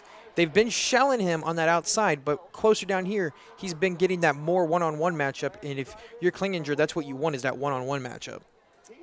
Fully expects either it's, I agree, JT. Got to keep your eyes on Caden Dennis. If I'm you, I am finding big number 1, and he is not going to beat me again. Got to find Ricky Ahumarazi right here and make sure he does not touch the football. Wouldn't be shocked with a screen either here as they come up to the line quick. Gonna fake a toss, take a shot over the middle, and there's Ricky Ahumarazi. And it's gonna be incomplete. Big hit by Kanan Huff. Caden read that perfectly. It was an underneath route that was a deep slant coming across the middle. It was a fake toss, and you had Amarizi on the outside by himself. He came across the middle. It was just a great hit. So big play by the Panthers secondary. Big hit by Kanan Huff. Jars the football loose, but like Ray-Pec earlier, with 1:30, 4th down and 11, Blue Jays are going to go for it here as they're kind of in that no man's land as well. Trips for the first time tonight for the Blue Jays out to the right. Klinger takes the snap, play action pass, wants to post over the middle, got it, and he drives down. There's Ricky Ahumarazi. Beat Bilby to the inside, and Klinger just put one up for the big receiver to go get, and he got it. Yeah, I mean, you had him one-on-one at the top. You're going to go after the one-on-one matchup. It was a fake screen at the bottom, but the majority of the play was to bring out most of the DBs to the side where there's the 3 receivers and leave the one-on-one matchup for the wide receiver up top, and that was Amariza. He went up and got it. Got a feeling you're going to get a big dose of Wintrick Williams right here. Takes the snap. Here comes Williams. He is stuffed. I think that was Ciantre McIntosh. There he is flying in. Man, like we talked about, he seems like the honey badger, man. He is always around that football, flying around, making plays. And the greatest thing about those tackles that he makes most of the time, it is at the ankles or below the knees. And when you take those away, you can't run because your legs are literally in a quicksand mode. And so it was a great tackle by McIntosh, and he didn't fall forward because there was multiple Panthers there to tackle him. Cleaninger takes the snap, going to give it to Williams again. He is stuffed again. Ray-Pec's defense stiffening up with 30 seconds left in the half. Looks like Wilson, Snyder, McIntosh, and others back there for the Panthers, and Adante Smith. Do you think they run it again on third down? I wouldn't be shocked. I think this is 4-down territory for the Blue Jays. They might just take it. They might just run it down and take a field goal here. 9 seconds left on the play clock. It's a very odd play. Oh, man, the Blue Jays probably working towards getting a sideline warning here as the refs come out to tell some of the assistant coaches that he did not appreciate. I think that's a weird design by Liberty right there, because I feel like maybe they're planning for 2 plays here or 1 play and then the field goal. I think you're running more of like an RPO kind of thing here where you're going to read it, and if you can throw it and if it's incomplete, you obviously stop the clock. But if you hand it off, that means you know he's going to get in. You can't run it now because you just used your final timeout. So you either get into the end zone or it's an incomplete pass and you live for the last down to kick a field goal. Well, I think although RPOs and pretty much on the 2-yard line, everything's in play here as Ray-Pec trots back out. I think if you're the Blue Jays, you kiss it here. You keep it simple, stupid. You either run the football right up the gut with your big back and Wintrick Williams, who's been hot all night as they put 15 seconds back on the play clock. Okay, well, that changes the whole thing then. Or you got big Ricky Humorazi, who has won a couple one-on-one jump balls tonight, and you just throw it up there, and he is one-on-one with Bill B up top. So 3rd down for the Blue Jays. Cleaninger takes the snap, going to give it to Williams outside. He is dropped. The Ray-Pec defensive line was back there. McIntosh, Tyler Shuey was. And they cannot down it. It is 4th down. So if they down it, it's turnover downs. 2, 1, half over. Ray-Pec ends the half on a stop. Big mo for the Panthers. So we're gonna go into halftime, folks. Your score: Ray-Pec 22, Liberty Blue Jays 17, and an exciting football game. We're going to take a break here from Panther Studios. We'll be back to break down the first half and preview the second half. Until then, we're going to take a break. I believe we have a halftime performance from the band that we're going to show you, so stay tuned for that. And then me and JT will be back to break down the football game so far and preview what's ahead. Stay tuned here on Panther Network and 810 Varsity Sports.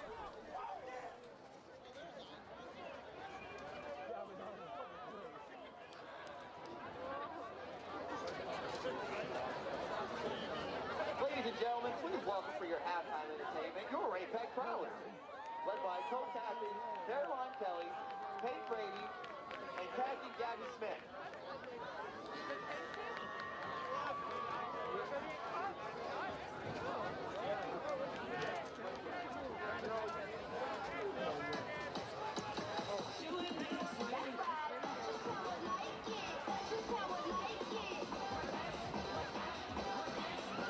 Don't trust the biggest investment of your life to a part-time real estate agent. Trust the #1 team in Lee Summit and the entire state, the Rob Ellerman Team. The Rob Ellerman Team is the #1 real estate team in Missouri and number 12 nationally ranked in the U.S. with $1.5 billion in career sales. They are your real estate resource for buying or selling. They get you moving. Call anytime at 816-304-4434 or visit therobellermanteam.com. That's 816-304-4434 or anytime online. The Rob Ellerman Team, a proud supporter of Lee Summit area high school athletics.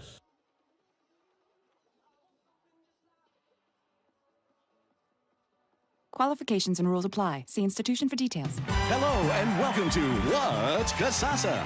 Is Kasasa A catchy word for earning cash, B, a free checking account that has already paid over $100 million in rewards, or C, a free checking account that refunds your ATM fees nationwide? That's right, they're all correct. Kasasa. Free Kasasa checking. It's an easy way to earn cash, no luck required. Ask for free Kasasa checking at Community Bank of Raymore. Member FDIC. High school sports fans, Trent Green here, and when I want the latest scores and news, there's only one place I go, 810varsity.com. Live scores, features, brackets, and even watch games live on the laptop, phone, or mobile device. Watch the Lee Summit, Blue Springs, and Park Hill schools, Blue Valleys, Olathes, Rockhurst, Miege, Lansing. The list goes on into Missouri and Kansas. And playoff broadcasts too, plus top 25, awards, and more. Check it out now, Kansas City's home for high school sports, 810varsity.com.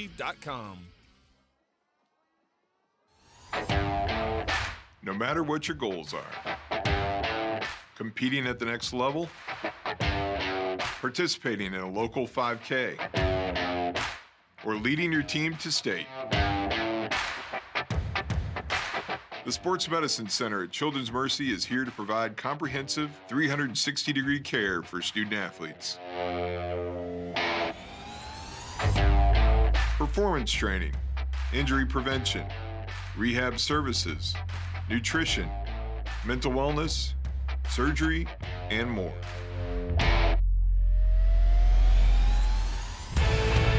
It's not just about the next goal or the one after that. It's about supporting a lifetime of sport and helping every student athlete play healthy.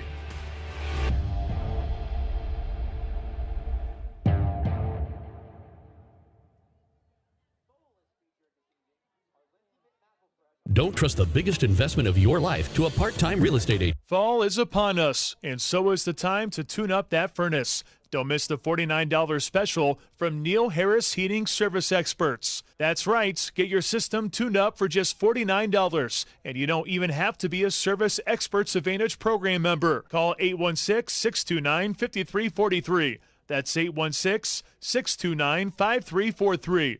Or schedule online at any time at neilharrisserviceexperts.com. That's neilharrisserviceexperts.com. And get ready for winter today.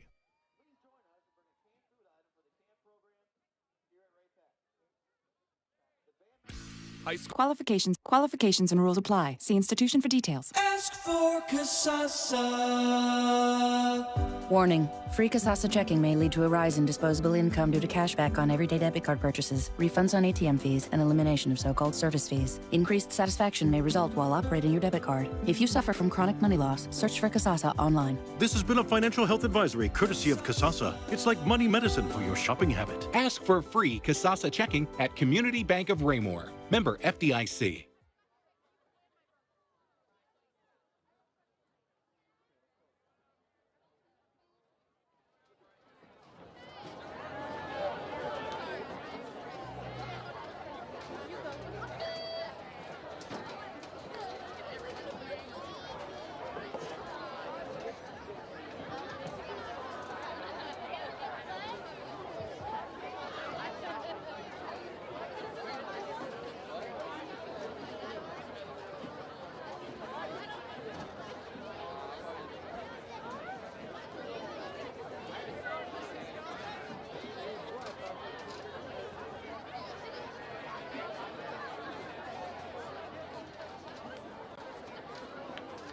Drum Major Gracie Reynolds, is your band ready?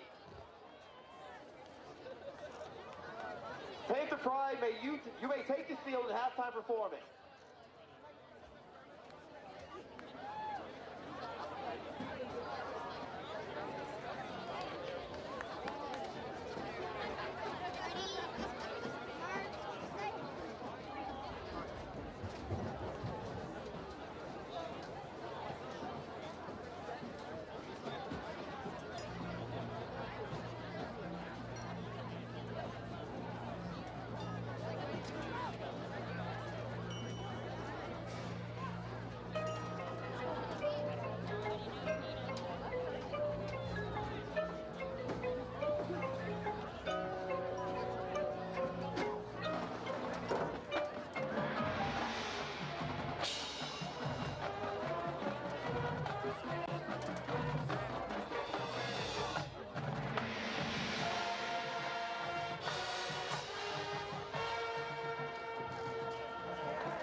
Thank you, Panther Pride.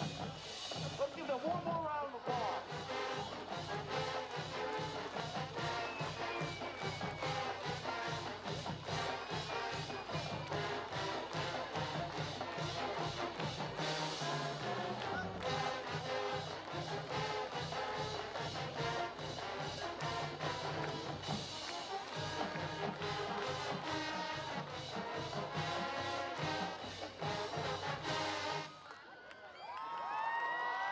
Ladies and gentlemen, how about that Panther Pride Marching Band?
Welcome back to Panther Stadium here. Myself and JT Noah back in the booth. There we are. Welcome into the Panther studio here at Ray-Pec High. We had a very, very electric first half, JT. Kind of break it down for us as far as what do both teams have to do to win this football game here in the second half? Well, we'll start with the Ray-Pec offense against the Liberty defense. I think Ray-Pec's offense, they want to keep doing what they've been doing. They hit the big shots early, and now they were running the game. They also had a lot of sweet motions with Dawson that plays. I think they want to keep doing that. I think they want to keep Dawson the play, give him the football as much as they can, because once he gets the ball into the space, that's when he's the most lethal weapon out there. And for the Blue Jays defense, I think they want to center in on stopping Doss, which then that means you're going to see Riddell or even Nick Carr even showing up more into the stat game where they're going to be open and open that playbook more, because the Blue Jays are wanting to stop Doss, most importantly, because he's the one that's been killing them pretty badly in the first half. And then if you want to move to the Blue Jays offensive side, you want to keep giving the ball to Williams. I mean, Whitrick Williams has been just running that ball down their throat, especially in the second quarter. That's when he really got going. The first quarter, it was more about the passing game, and I'll give credit to Klinginger. He threw the ball perfectly in the first quarter, but also it showed in the second quarter. That's when the Ray-Pec defense started figuring it out that they were going to go to Ricky Amorazzo more often, and they covered him better, and that's what led to Williams getting open. So I think if the Panthers defense, they want to stop Williams and stop number one. And I feel like if they do that, they're going to have a very good chance of winning this game and maybe even pulling away a little bit in the fourth quarter. Because if you put stress on that Blue Jays offense, that's when you're going to get the advantage to your side. I think the key for the Panthers, I agree with all the points you just made there. Stop number 20. Because when you were doing that earlier in the football game, while I wouldn't completely trust making Tyler Klinginger beat you, I definitely don't want number 20 beating me for 6 to 10 yards of carry like they were popping off there at the end of the half. And for the Blue Jays, just, man, limit the big plays. They've actually put themselves in really good spots on first and second down.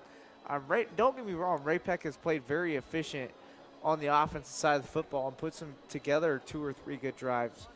But most of their scoring plays have been big plays on like 2nd and 8 or more, or 1st and 10 or 1st and 15. So I think if you limit the big plays and give yourself a shot and make Ray-Pec put together a long drive, which Ray-Pec is very capable of. I think a name that needs to get back into the lineup here and make plays again is going to be Jalen Riddell. Because of the fact that Liberty's in their locker room right now saying fine 5. Just as and also fine 9 because Nick Carr was having a very good half there at the end too. But also on the opposite side, Ray-Pec's going fine 20 and fine Ricky Ahumarezi, because you cannot let one beat you anymore. Because while they've kept him contained, it's also been a struggle, because when on those 2 or 3 times he has beaten man coverage, it's been for a big gain. So I don't know. I don't know if you can exactly pick a winner right now. Yeah, and I think the big thing is it's going to come out to, I want to see what happens on this first drive. See if Ray-Pec can carry that momentum they had from stopping Liberty from scoring in that last drive. And will Liberty have enough mojo or momentum to be like, okay, hey, we need to stop here. I mean, it's a 1-possession game. It's not like we're down by 2 possessions. Yeah, we didn't score on that last drive, but we need to get that ball back to our offense because we know they can score.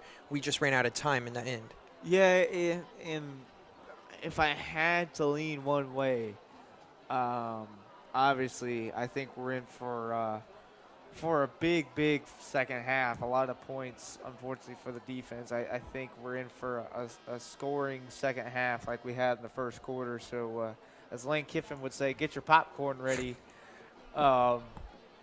But I have to lean Ray-Pec at the moment because of the fact that while I think Liberty can keep putting points up with Ray-Pec, I also think, and honestly, we haven't got to see this out of Liberty's defense yet because Ray-Pec has struck quick on all their scoring plays. I think that Ray-Pec's defense has been able to get off the field a little bit more than Liberty has, just like 1 or 2 times more, but I still think that means a bit different because if Ray-Pec goes and scores right here, it's a 2-score football game as Winston sends it high into the air. Looks like Jack Ardito is going to take it out, cuts outside, wants to make a man miss. Ardito up the left sideline for a nice little gain on the kickoffs around the 36-yard line. And that's where Ray-Pec and Xander Dombrowski will set up shop. Yeah, and it's going to be interesting to see what happens right here with that offense like we've talked about. We'll see what the Blue Jays did in the locker room to stop number 5, Jaden Doss. I think they might go with a bracket kind of look, corner and a safety on top of him. But then that's a scary situation when you leave Riddell out there one-on-one. Wouldn't be surprised if they get Tucker Miller going here. But now they're going to give it to Nick Carr outside looking for a block. Got a man chasing. Here goes Nick Carr, has a seam. Oh, one broken tackle away from being a massive way to start the half. Great touchdown saving play by the corner out there. I'm not sure which one it was, but a big gainer and Ray-Pec's offense comes out shooting. Yeah, it was a shoestring tackle right there. If he breaks that, it's a foot race to the end zone, and I think Carr would outrun there. 1st and 10 Panthers just across midfield. Dombrowski takes the snap, play action pass, wants a quick out, got it. There's Jaden Riddell like we just talked about. Looked like the ball might have been tipped there, but great throw by Dombrowski. We've seen him make that very tough out route work tonight. Yeah, and I mean, it's a very good intermediate to long pass, deep pass in a way, and it's a safe route, especially if you throw it on time and on the target. 2nd down, 3 for the Panthers. Doss and out there to the left, and here comes Nick Carr, pardon me, as he is stopped just short of a 1st down. I believe that was number 62 for the Blue Jays. They're on the stop. Good job by their defensive line there, kind of stopping the bleeding. Caden Krutzinger, on the stop. So 3rd down and 2, and the thumper, Thomas Fager, is in. I would expect a run here. ISO right here. Here he comes. Fager cuts outside, got a hole, breaks a tackle, still going and tripped up. After a shoestring tackle, kept his legs about him for about 5 extra yards, and Fager picks up a 1st down. Yeah, and I mean, we're right back to where we started in the first half with the run game going. Ray-Pec had it going in the first drive before they ended up fumbling the football. They've had it going the whole game, even if it's been with Jaden Doss or not. I like what Ray-Pec's doing, keeping it safe and simple, the best way they've done it so far tonight. 1st down, Panthers. Dombrowski looks over, check with me. Makes the adjustment. Doss has got single coverage, it looks like, down there. Going to give it to Fager again. He's wrapped up in the backfield, even though he keeps his leg moving. That looked like number 24, Logan Raithjen, the senior linebacker or strong safety type player for the Blue Jays. Haven't said his name a lot tonight. He's been all over the place for the Blue Jays this year, and he finally gets his name called tonight. Yeah, and I mean, that was a really good play by him. And it also looked like number 31, DeFore, sorry, I pronounced his name wrong, was also in that play.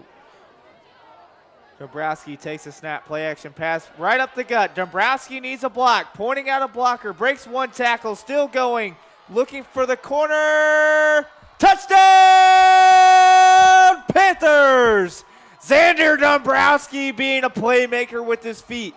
That's one part of his game that he's been awesome with this year, and he showed off his legs right there. Great play by the quarterback. It was a phenomenal play by him, not just to avoid the pressure and step up into the pocket and run, but also to be patient and slow down to let his wide receiver block for him down the field. He was pointing out to the defender, hey, block him for me. I can beat this one-on-one man coverage.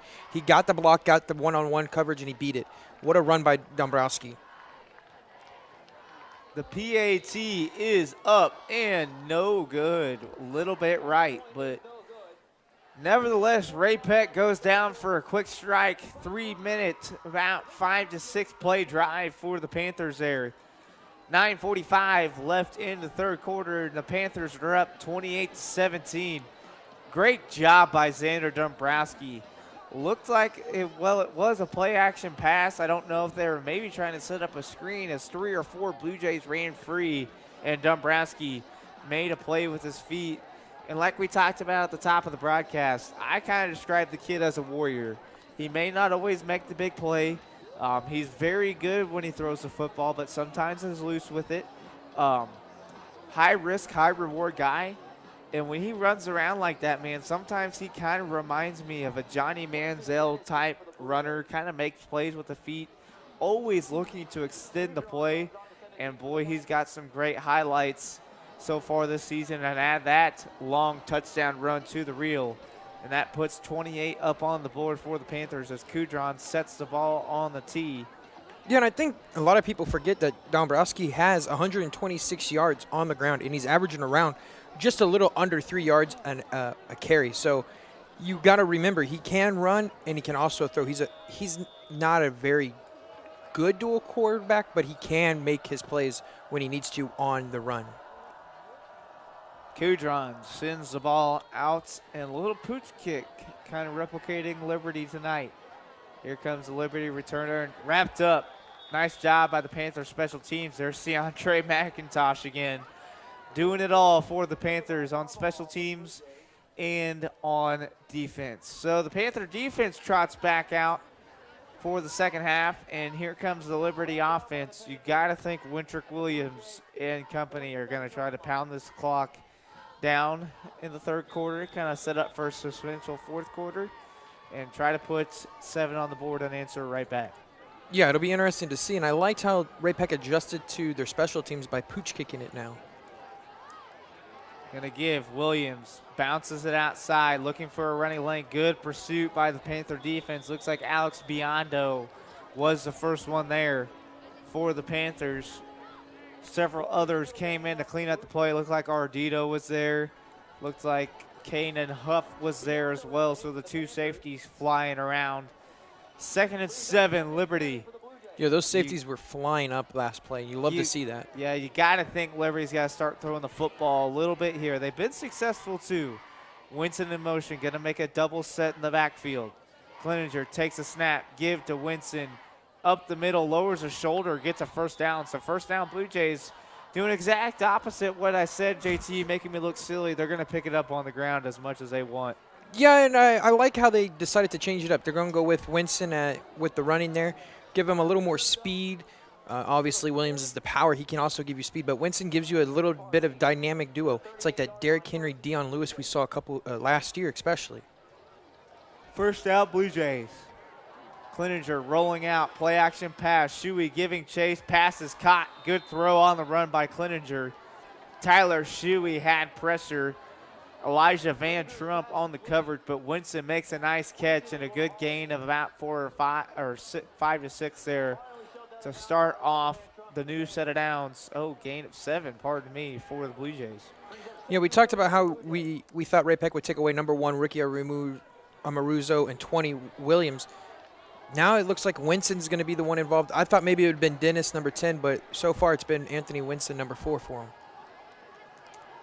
Snap, bobbled, fumble, ball is down, Ray-Pec football. Bobbled snap, still trying to get the handoff off, and it looks like number 90, Terrence Snyder, falls on it, and it's going to be Panther football in Blue Jay territory. Yeah, it looked like it was a miscommunication, maybe a handoff by Klinginger and Williams. I couldn't tell if Williams maybe thought it was a play action and he just didn't keep his hands into the chest long enough. Whatever the case was, the ball was on the ground and Ray-Pec's defense was hungry for a football. Coach Martin's probably going to go settle his defense down. Big play, but still got a long ways to go here. Going to settle them down, tell them what a good job they did there, but got some things to work on because the Blue Jays offense had something brewing. But Ray-Pec wouldn't be shocked if Nick James, Dombrowski, and company take a shot right here with some momentum. I'm thinking they're going to look for Doss here on like a sweep. Here it comes, quarterback sweep, trying to follow his blocker. Dombrowski cuts back, nothing doing. There's big number 31, Nichain and D4 on the stop for the Blue Jays. First time we've really said his name tonight. That linebacking core all with 40 to 50 tackles apiece on the year, and they're starting to show up now. Yeah, and I mean, it was great job by Ndinfor to stay home and contain it because Dombrowski had an open lane on the backside, and he just stayed home and made the great tackle. Dombrowski surveys the field, takes a snap, fakes the screen, comes back the other way. Here's Rydell trying to set up some blocker, charges ahead for about 7. So it's going to set the Panthers up with 3rd and 2. I mean, maybe Thomas Fager time as Victor Clote checks into the football game. I mean, it is Thomas Fager time, but here's the thing. If you don't get it here, you're going to go for it again. You're looking at no man's land, but you know a 3rd and 2, if you get 1 yard here, you're going for it again. I think this is 2-play territory, and I feel like they're just going to run it, and if they don't get it here, they're going to go right back to it again. Carr in the backfield. Dombrowski tries to get him with a hard count. Gets the new play, takes a snap, gives it. Here comes Carr, right side. Great blocking outside by the receivers. Miller and Riddell with some great blocks outside, and that's going to give Ray-Pec a 1st down. Yeah, great run, great block. Found the hole, hit it, and we don't have to worry about if we're going to go for it on 4th down. Thomas Fager now checks into the football game. Going to join Carr in the backfield. Dombrowski gets to play. Miller, Riddell, Doss, Fager, Carr, your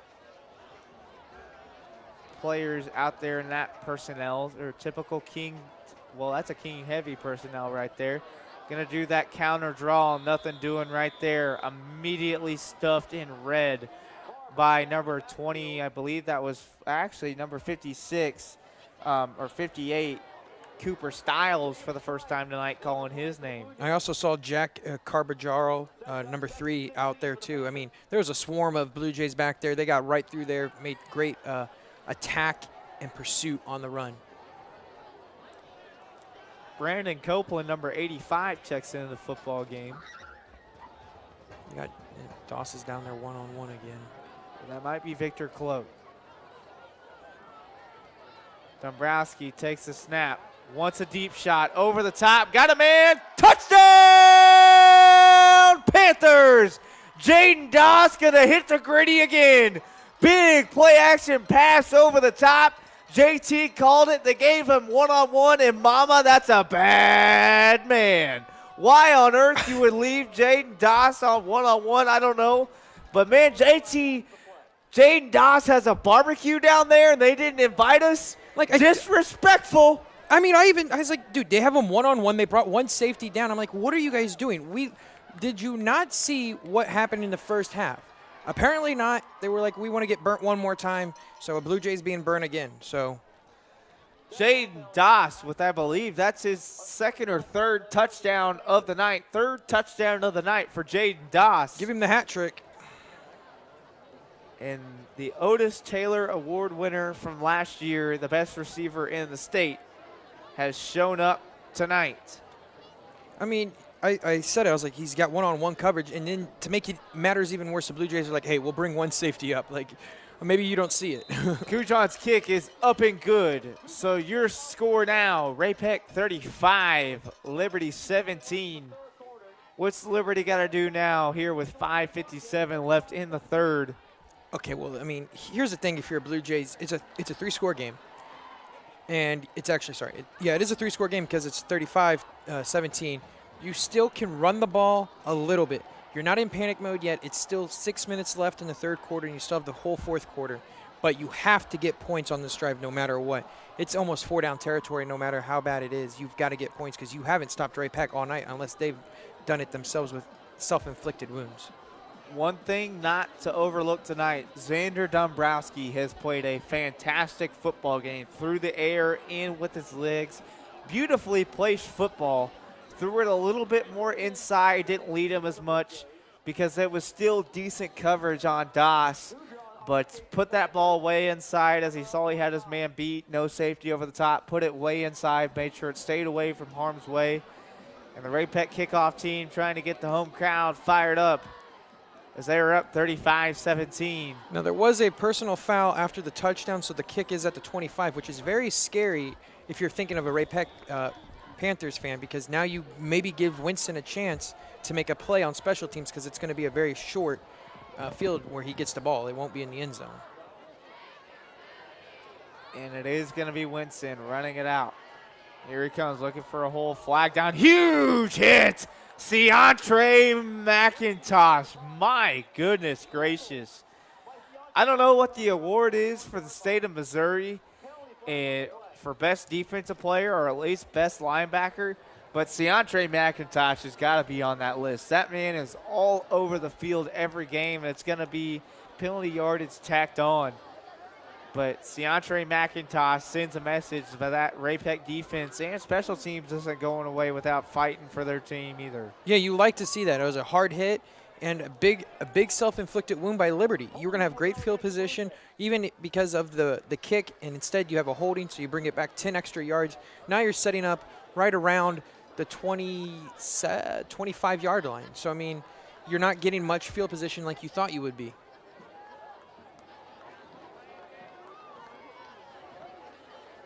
So 1st and 10 Blue Jays from the 31-yard line.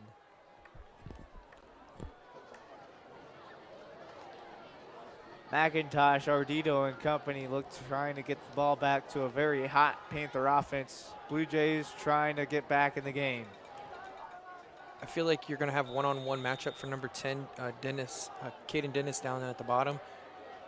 Humorese up top. Dennis in motion. Going to give it to Williams. Sticking with the bread and butter. Williams charges ahead for about 4. And I get what the Ray-Pec defense is doing. They're loading the box, and they're making them want to run the football. My biggest question right now for Ray-Pec is you're having one safety, which is kind of scary because you have Ricky Amarazo on one side and you have Caden Dennis, both really good, high-quality Class 6 wide receivers. It's kind of scary to play with one safety in the back. Humorese one-on-one down on the bottom of your screen. Dennis comes, Winston goes in motion. Another bad snap, and Cleninger's just going to fall on it. Jalen Nevins was there waiting for him if he decided to do anything with it, and it's another big 3rd down for the Panther defense right here. Going to be 3rd and about. Looks like they got it spotted. Well, 3rd and 10 as they gave up the 3 yards that they just gained. And I don't know what's happening right now with Liberty's offense. It feels like they're trying to move too fast. You have the center have a high snap right there. Last drive, you had the running back and quarterback have a miscommunication on the run where the fumble happened.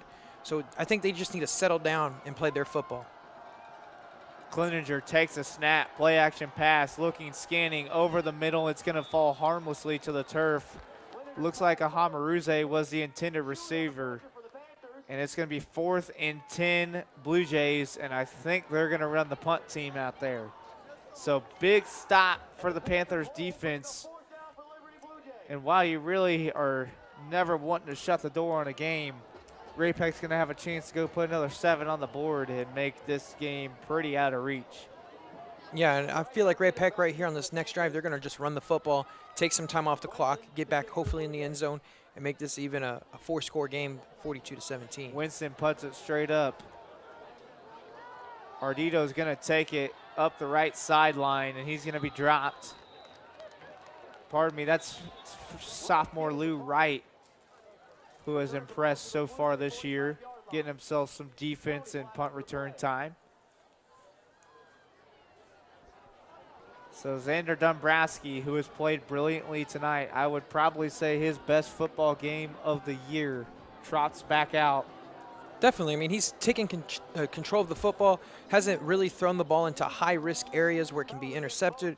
He's played a very well game where he's just allowing his team, his playmakers, to make plays and score touchdowns for him. Looks like Liberty's going to go back to a 3-5 here. They were running a 4-3 with locked up safeties, and as we've seen the last 2 drives, that has not worked out well for them. I mean, I would think they would figure out by now that you probably don't want to play one-on-one with Jaden Doss. Yeah, might want to put a safety over the top of 5. 1st and 10 Panthers, doubles to Dombrowski's right and left. Motion man comes out, jet sweep to Nick Carr, looking for a block. Actually, that's Gunnar Elkins. His first touch of the night gets about 4 or 5. Yeah, and on that play, you could see they actually had 3 DBs playing pretty deep in the back of the secondary just to make sure they don't get anything beat deep on them. So is that when you start running those Tucker Miller, Gunnar Elkins little slants and drags that's been successful so far this year? Is that kind of when you introduce 11 to the ball game? Yeah, and you can also run the ball more and open up an RPO kind of thing. Here comes Carr, cuts right. Nick Carr up the middle, got a gap, breaks one gone. tackle, 10-5, touchdown, Panthers! Panthers having whatever they want offensively. Nick Carr, big 35-yard touchdown run, and the Panthers looking to put the game away. It is now 41-17, pending an extra point. Well, if you want to have a film of bad tackling and bad formation, that right there, that was it right there. Liberty, they all stopped playing. It looked like they were just like, oh, we're playing two-hand touch. Horrible tackling, horrible fundamentals by Liberty on that defense right there, and it ended up costing them hugely as a huge run and touchdown for Nick Carr. 40-yard run, actually. Going to give him 5 more on that one. Kudron's kick is up and good. Your score, Ray-Pec 42, Liberty 17. And that was what do you do now if you're Liberty, JT? It's starting to, you've got to throw the football. Already, yeah. It's out of reach. You're going to have to start throwing the football, and you're going to have to hope for some defensive stops and maybe some self-inflicted wounds by Ray-Pec, because right now Ray-Pec is playing what they want to do. They're playing to their favorites, they're playing to their strengths, and they're putting it on the Blue Jays right now. So all the Blue Jays can really do is hope to score a touchdown quick here, and Ray-Pec make a self-inflicted wound because it's getting out of reach, and it's out of reach fast. One thing I've really been shocked by tonight is the fact that Liberty's linebacking core, who has been fantastic this year, really has had its struggles tonight. Whenever they go to throw the football, seems like they're kind of out of place on some zone coverages. And whenever they go to that 3-5 look, it just seems like Ray-Pec can pound the football and do just about whatever they want with that front 7 of Liberty. So Kudron's set to kick. Well, I think also it's that Ray-Pec's decided to run it to the outside more instead of the inside, and they're making the linebackers run to the football and not just stay there stationary to come to the football. They're having to make angles, and they're not making great angles to the tackler. Outside, inside, throwing the football, running the football. Ray-Pec's been able to do whatever they want on offense. Here comes Winston coming left. He's got a block, flag down. Winston to the 40, slides down at about the 43-yard line. This one's probably going to come back. Looked like there's a holding that opened up that hole on the left side. So it seems like whatever Liberty can find positive seems to just now be depleted by penalties or mistakes. Yeah, and honestly, I think Winston slid right there because he saw the flag come out, and he probably saw the holding, and honestly, I think he just didn't want to waste all his energy on that one kickoff that would have came back no matter what. I honestly think Liberty is, while you do want to get the football to your star, Wintrick Williams, who's been fantastic tonight, I think while Ray-Pec has played good coverage, they're asking you to throw the football. Huma Razy and Dennis have made plays whenever they have the one-on-one opportunity. I think that Cleninger's thrown the ball good as well, so I do think the opportunity is there for some big plays, but now it might be too late, and you've put yourself on this spot. So 1st and 10, Blue Jays. Winston comes in motion, going to give him the jet sweep, looking for a block, got a man outside, breaks one tackle, and picks up a quick 10 huff. And Ciantre McIntosh kind of suplexed him to the ground. But Winston, despite the hard tackle, picks up a quick 10 for the Blue Jays. Going to take a lot more than that. Well, you do like to see that the Blue Jays are sticking to the run game. Yeah. A little late to be running the football and I think, at this point. I think the Blue Jays on their offense lost their mojo when they couldn't score at the very end of the first half, and they just haven't found it yet.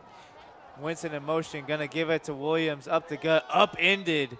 There's Ciantre McIntosh again. 34's been flying around tonight, JT. I mean, he flies around every game. But, I mean, these tackles are beautifully fundamental tackles. Got so low that it made Williams flip there. So, I mean, he's doing the right things, the fundamental things, and he's showing it off on Friday night tonight. 2nd and 10 for the Blue Jays. Trips to Cleninger's right. Takes a snap, looks left, wants his one-on-one, got a step on him. Incomplete. Nicely placed football by Cleninger. Looks like Huff, and I think that's Fabian Bilby up there again with some nice coverage. Looked like the receiver had a step, JT, and Cleninger put the ball where it needed to be. Winston was the intended target, just couldn't put it in.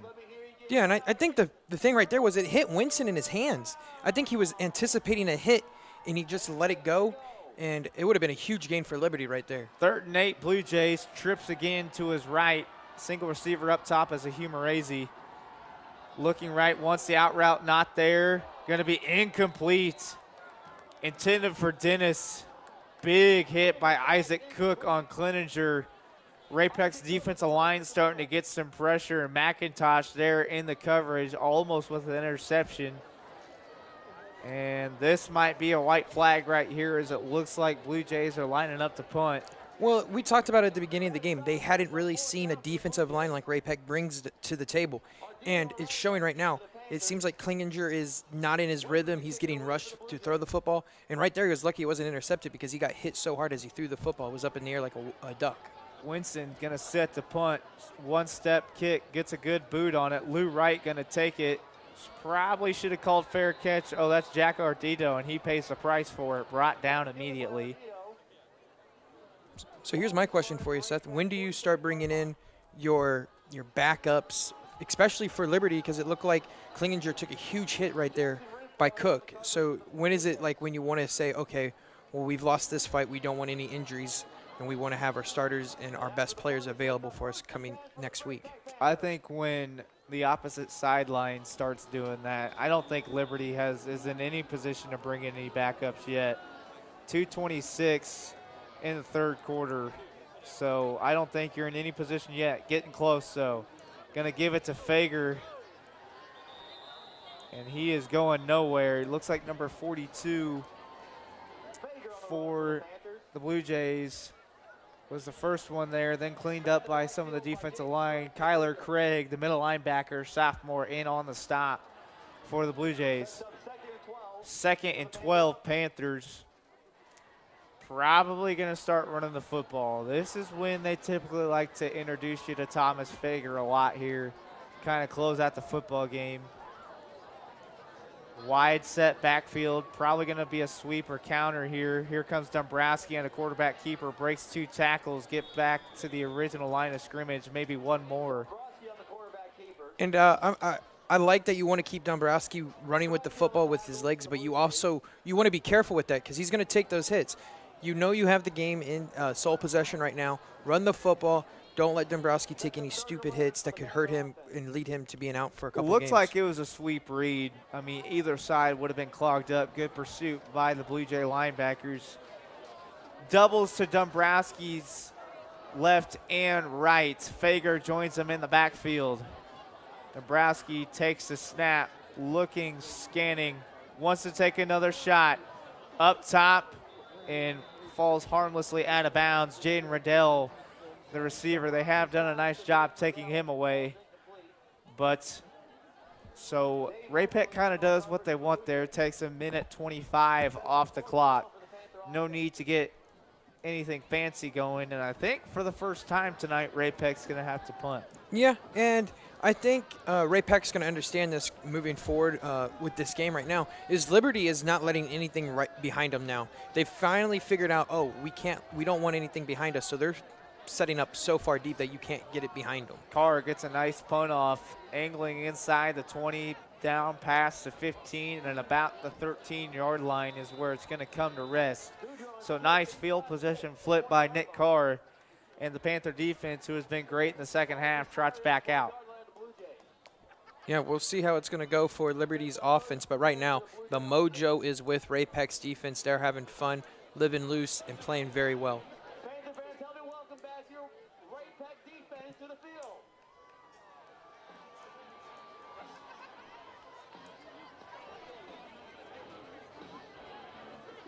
Blue Jays will set up shop on their own 13, 1st and 10. 50 seconds left in quarter number 3. Williams to Cleninger's left, one-on-one down below with Dennis. Gonna do a reverse to Winston coming around. Panther defense flows well, gets a block outside, still going down the left sideline, finally knocked out of bounds by Elijah Van Trump. So that play has actually been kind of effective. They've ran that 3 or 4 times tonight. Trying to get the football in Winston's hands. He's been a kind of a weapon X for the Blue Jays this year. Picks up a nice gain of about 20 right there, about 21. Yeah, it was a great play. It honestly was so slow developing. I didn't understand what was happening. I thought maybe he was going to line up to throw it, but he ended up running, and he got great yardage out of it. Winston and Moose and a Humerazy down below by himself. Williams up the gut, nothing going there. Believe that was Nevins there first. Alex Biondo hops in there as well to clean up the mess. Second down, Blue Jays. And I think if I'm right now a Liberty wide receiver, I'm kind of like feeling a little antsy and upset like with these play calls, because you're just trying to figure out like why we're not throwing the football. We're down by so much that we want to get back in the game. We want the football. You're getting these one-on-one coverages that you probably could win. Cleninger rolls out right, looking, scanning, fires a deep comeback, got Winston on the sideline. Nice tackle, Elijah Van Trump, I believe, but first down, Blue Jays. That was Van Trump on coverage. That one's been there all night long, too. The deep comeback route kind of might remind Ray-Pec a little something. That 13 back to 11 comeback was kind of their bread and butter in the passing game for a long time. Yeah, I mean, both out routes and comeback routes have been there for both teams. You've seen Dombrowski play well with it, and you've seen Klinginger also play well with it. 3 seconds left in quarter number 3. Got to think Humerazy's going to get a shot soon. And they're going to get a false start on the Panthers. Fabian Bilby has played a good football game tonight, but Humerazy has gotten him a couple times, and Ray-Pec is not afraid to give big number 1 man-to-man. He's had it all night. He's made 2 big plays off of it. Got to think at some point you go back to it. Ray-Pec playing a 4-4. And he's got the one-on-one up there again. 4-3-4, actually. Single high safety. Now they shift to 2. Clevenger drops back, looks that way. He's going to be dropped. I believe that was Tyler Shuey back there. He's starting to get back there more and more, and Shuey gets his first sack of the night. Huge sack on the last play of the third quarter. Brings up a huge second down coming up when it comes to the fourth quarter. So that sack is going to bring quarter number 3 to an end. We'll take just a quick little break here. Your score, Liberty 17, Ray-Pec 42. Quarter number 4 coming up next.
Here, 2nd and 8, camera shaking, Panther crowd is on their feet. Here comes Wintrick Williams, got a block, breaks 1 tackle, and shoestring tackle by Elijah Van Trump.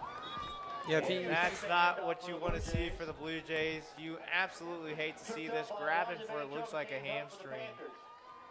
Wintrick Williams has been fantastic tonight. You never want to see a running back reaching for his lower leg. Looks like they're checking out the left or right knee. Maybe an ankle. Looks like a left leg. And you hate, I mean, like you said, you always hate to see injuries, especially on the lower leg. And, I mean, it was a great tackle by Van Trump, because if he breaks through there, he's gone because there was no one left in the backfield.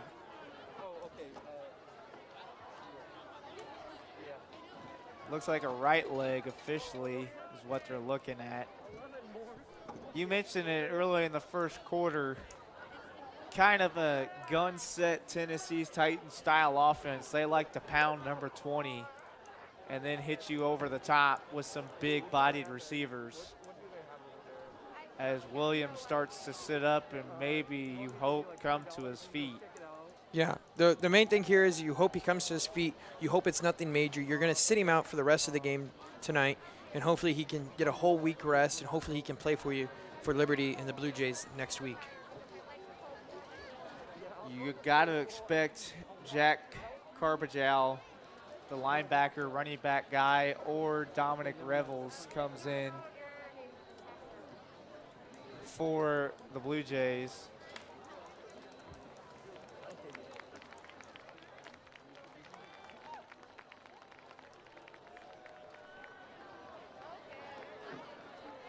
And the big thing right now, if you're a Ray-Pec fan, is you might be one-dimensional now, for the Blue Jays at least.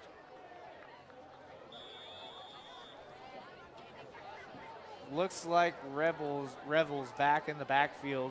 Trip set, play action pass. Wants a one-on-one down there. It's going to be intercepted. Kanan Huff coming the other way, looking for a block. Gets one from Ardito. Looks for another back. Big block by Van Trump. Breaks another tackle. Flags everywhere.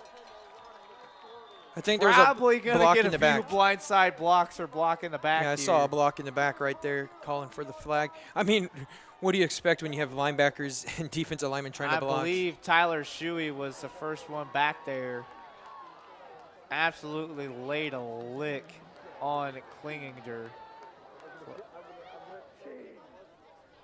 Let's see what these flags are.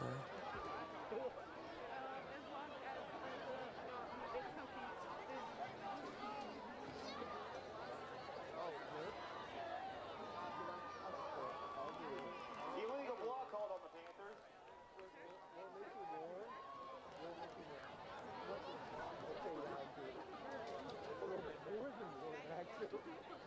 You are going to have a block in the back.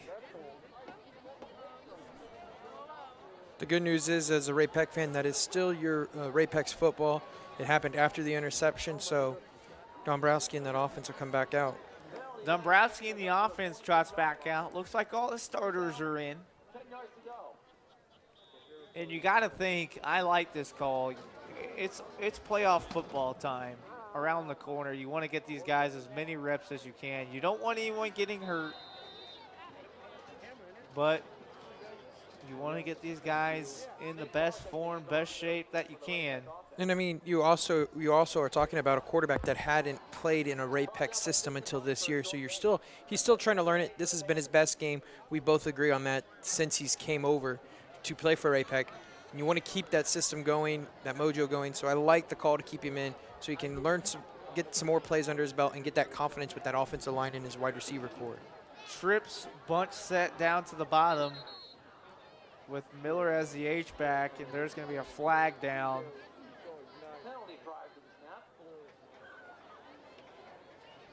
False start, Ray-Pec, so I'll back him up 5. Illegal procedure called against the Panthers.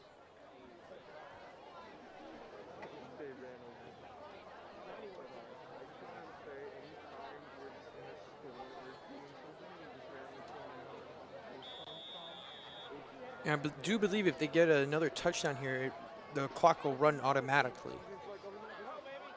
He's got a huge gain. Oh, Nick Carr might be gone. Here comes Nick Carr, 40, 30, 20, 10, 5, touchdown Panthers! Nick Carr to the right side off the penalty. In this game, I think, JT, the fat lady is singing loud. Man, those holes opened up beautifully on the outside. He hit the hole hard, broke one tackle down the sideline, and he was gone. There's no one catching Nick Carr, just like there's no one going to catch Jaden Dawson in the open field. What a play. What a finishing punch to this game on that offensive side for Ray-Pec. They put it on the Blue Jays tonight, and they showed everyone that this team is still those remaining Class 6 champs from last year. So pending at PAT, it's about to be 49-17 Panthers. It looked like Janes, who's called a beautiful football game tonight, by the way. Likewise, on the other side of Coach Martin and the defensive side. And just a whole great job of this whole Ray-Pec staff. Well prepared football team. Not a lot of penalties, not a lot of mistakes. By far, their best football game of the year so far. And it's a very good Liberty team. This is a 5-2 Liberty team who's rattled off 4 straight wins. And they'll bounce back, land on their feet. But a dominant performance. But looked like James was giving Dombrowski the old pat, the ones are done. And Dombrowski's rolling his finger like, no, we want to stay out there and keep rolling. So that's where that warrior fighter mentality that I talk about with Sander Dombrowski kicks in. He doesn't want to come off the football field. And I mean, we both agreed this has been their best game, but it's also been something where they bounced back from the first drive where it was a self-inflicted wound where they fumbled the football. But I think the whole offense agreed, like, oh, we can move this ball on this Blue Jays defense. If we didn't have that fumble, we're scoring points on that drive. It's okay. We'll make a mistake. It's how we're going to bounce back. And they've bounced back tremendously after that first drive fumble. Kudron set to kick. As you get another close shot of Kudron booting it away to Winston. Going to take it up, looking for a cutback lane. Not much of one. Was that Ciantre McIntosh again? No, it wasn't McIntosh that time. I believe that was number 33, who's been around the ball a little bit tonight on special teams, Patrick Martin. So another Martin rolling through for Ray-Pec. And Coach Martin's got to be proud of that one on that tackle as he was in on the stop, kind of forced Winston back in to the rest of the kickoff coverage. Well, I think another big thing that might be overlooked from this game is how the special teams, especially the kick coverage, has been for Ray-Pec. Haven't let Winston get overly aggressive and get into open field for a big play like he has been over this year in this season. 1st and 10 Blue Jays. Doubles to Cleninger's left. He fakes a jet give to, I think that's Revels. Nope, that's Winston. Winston now playing running back for the Blue Jays. It'll be interesting to see what the Blue Jays do here with Williams being out. Will they just be conservative and not throw the football? Or will they keep running the football with Winston, Rebels, and who knows who they'll bring out for the running back position. So it'll be interesting to see what happens. 2nd and 8 Blue Jays. Dennis and company down at the bottom. Here comes Winston again, and he is tripped up. Not sure. I believe that was Fabian Bilby who just kind of cut his blocker and tripped up Winston. There's a flag though. There is a flag down. They're going to call this on Bilby.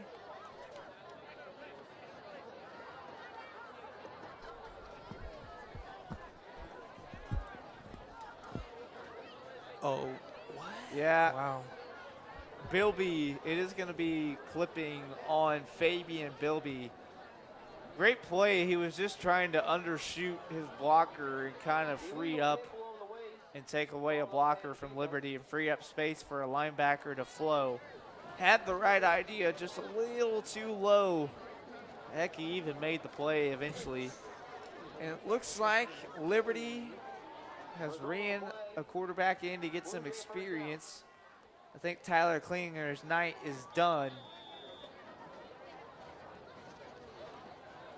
And on our roster, it says Ace Bendel, a sophomore tight end, is number 18 in at quarterback. Or is that Tyler Klinninger? That is still Klinninger, so not quite done yet. Dropping back, looking, scanning, wanted a deep shot, not there. He's going to roll out. He's going to take off for the first time tonight. Here comes Klinninger waiting for the sideline, and smart choice because Ciantre McIntosh was all over him. So it's going to be 2nd down for the Blue Jays and 6. So nice little pickup of 4 there for Tyler Klinninger, who's fought all night long, played a good football game. Beautiful ball placement, really showed off some good attributes, showed us that accuracy and proficiency that we talked about at the top of the broadcast. Yeah, he's only had that one mistake was last drive where I think he was just trying to throw it up, see if anything could happen, and the defense obviously came down with the interception. I also liked how McIntosh on that last play just hold it up. He knew he was going to run out of bounds, didn't make a stupid play where he could have injured someone. Once a deep shot gets rid of it, he is absolutely smoked. It's going to be an incomplete pass. I believe that was Shuey and maybe Terrence. No, that's number 94. Ethan Gray was back there, as well as Isaac Cook, putting a huge hit on Cleninger. It looked like Cleninger was about to throw it down to his running back in the flat. He was just trying to check it down. He was pressured like he has been almost all night, and so an incomplete pass. Luckily, it comes incomplete. Then we'll see what the Blue Jays will do here on this 3rd and 6.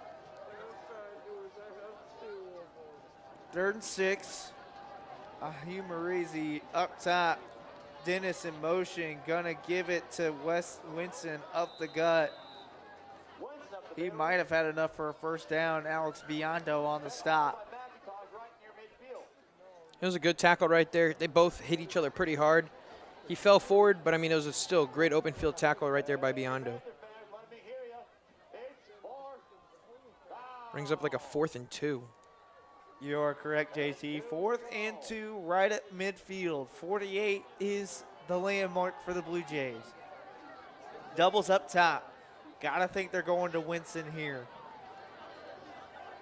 They might just run it. Wait. Here comes Winston right up the gut, and he is. It'll be spot on the I foul. don't think I didn't think he got it, but they might give him the spot. I don't know. They ain't giving him the spot. They're not giving it to him. I don't know. Let's see. I don't think he got it. He did not get there. No way. That's short. That is short. That is way short. Come on. By a yard. What are we doing? That's way short. He ran in. McIntosh knows it's short. Turnover on downs, Panther football. And I think the final nail just got drilled into the coffin. So Ray-Pec's offense is going to take over right around midfield. Not to barge in on your little party there, Seth. You can't really drill a nail. You can hammer a nail, though. Same Same concept, I know. Gavin Oliver trots in at quarterback for the Panthers.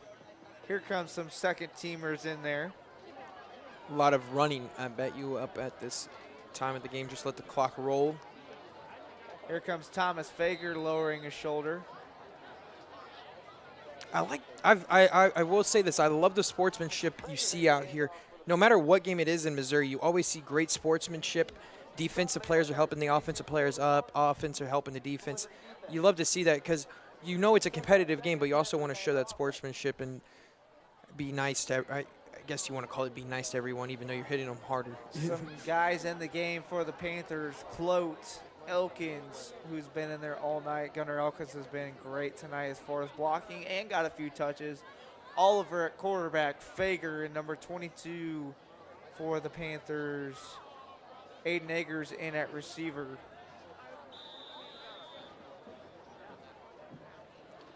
And Liberty's kept their same defense out there, so you're giving these second stringers for Ray-Pec a really good show of what you're going to see when you come into this varsity game, because you are still playing the varsity defense of Liberty. Alex Stevenson checks in the football game at receiver for the Panthers. Sophomore wideout who they think is going to be good for them. He kicked a little bit last year as a freshman on varsity for the Panthers. Clote up top, Oliver at quarterback, Fager. Oh, I don't think that's Fager anymore in the backfield. Oliver, honestly, the quarterback for Ray-Pec right now, he gives me like that kind of feeling that you got when you had the I'm having a brain fart. Oh, Conrad last year. He has that like posture that Conrad had last year. Little quick info as the back gets nothing on Gavin Oliver. I coached that young man for many, many years. Proud moment to see him out there. Very, very dedicated young man. If you were to build a quarterback, he's about 6'1", 6'2", so you love the stature. Sophomore, very young, very, very big arm. And I know he's going to be a good quarterback in the future for Ray-Pec. They have Gavin Smith there as well at quarterback for there. So two bright quarterbacks coming up the ranks for the Panthers. But Nick Carr is going to punt it away. And it's going to roll just at the 25. So 6:06 left in the football game. And I'm assuming you'll now see the second string defensive players as well, since you got the second string offensive players out there.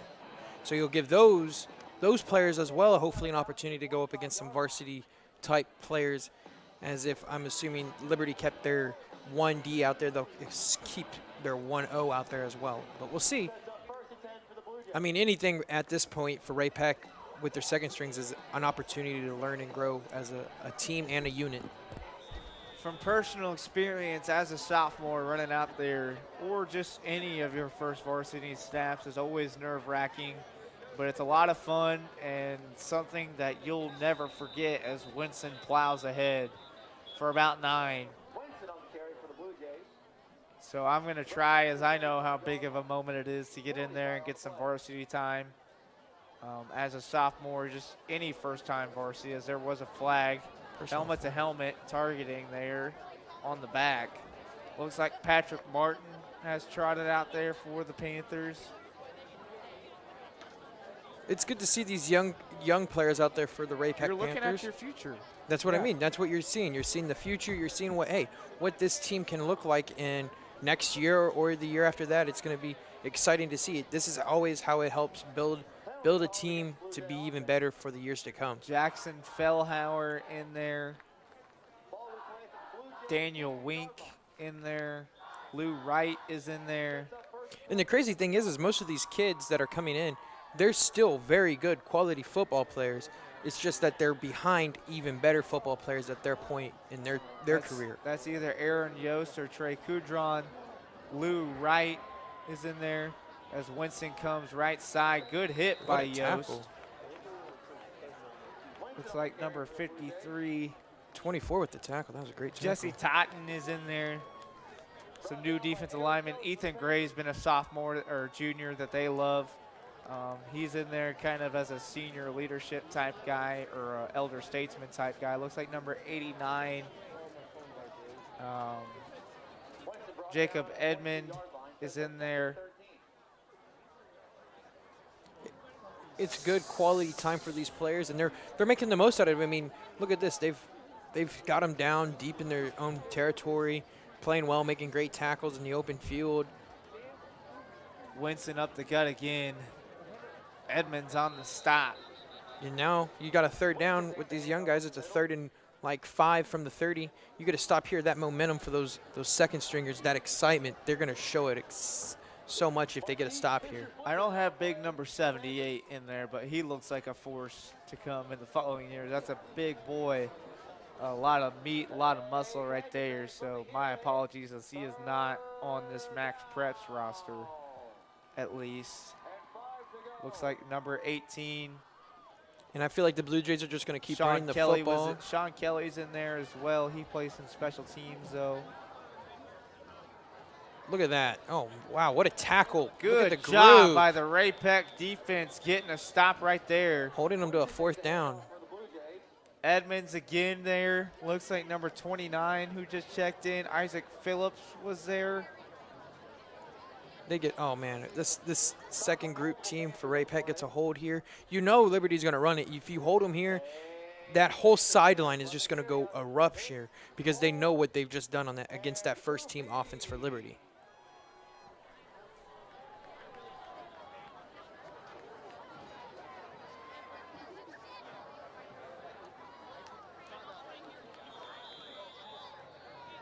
They are going to charge ahead for a first down.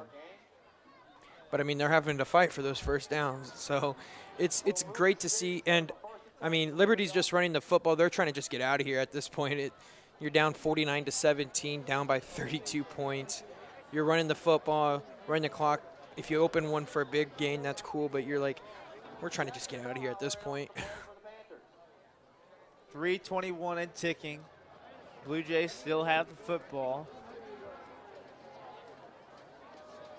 Give to Winston again, breaks the tackle. Nice tackle by number 41. Jackson Fellhauer, Patrick Martin in there to clean it up as well. Great tackles, went for the legs. Like I've said before, if you take out the legs, they ain't going to move very far because that's the only thing that helps you move forward is those legs.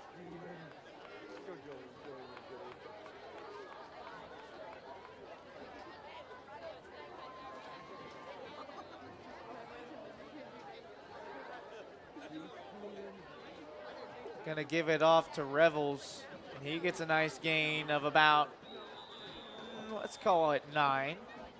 It's good enough for a first down. Clock will stop until the chains move.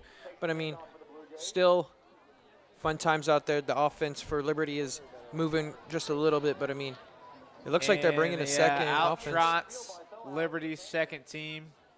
Valiant fight. Kind of got away from him in the second half, but Liberty is a great football team. They're going to land on their feet after this game. I promise you that. So, new cast of character for the Blue Jays. Looks like Christian Cutshaw in at quarterback. Looks like Revels again on the carry. Yes, sir, it was. Some new players that checked in. Ace Bendell, Morgan Titus. Looks like some new big hogs up front for them as well.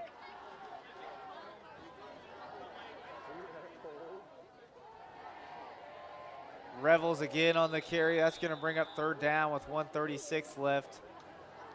Looks like Dawson Harmon was in there. He's a new face tonight. Colton Naylor was in there. Looks like number 70, Alex Bescari is in there. Pardon me as it just sounds like I'm reading off names. I just know how big of a moment it is for some of these kids to get your first Friday night action. Would hate to miss it. I know the feeling of getting your first action. Would have loved to hear my name called, as I'm sure I did. Revels again on the carry. Huge hit. Oh, ball came out. Ball came out. Great Are they calling him tackle, down? recovered by 36 for the Panthers. I'm not sure who made that hit, but it was massive. Quincy Lewis falls He's down. on Revels it. is down. Revels was down. I'm not sure. I didn't see who made that hit, but that was a huge hit. I think it was 41. They're going to bring it out for a oh, player was down. Revels. You hate to see this. He is in pain. I do believe they are actually calling him down, but I mean, what a hit still. Might have been, I'm trying, was that Tanner Franklin who checked in?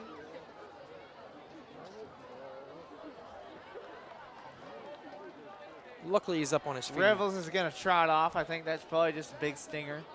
As a former receiver, although it was a great hit, I hated that when a DB would just fly in and take your thighs out from under you.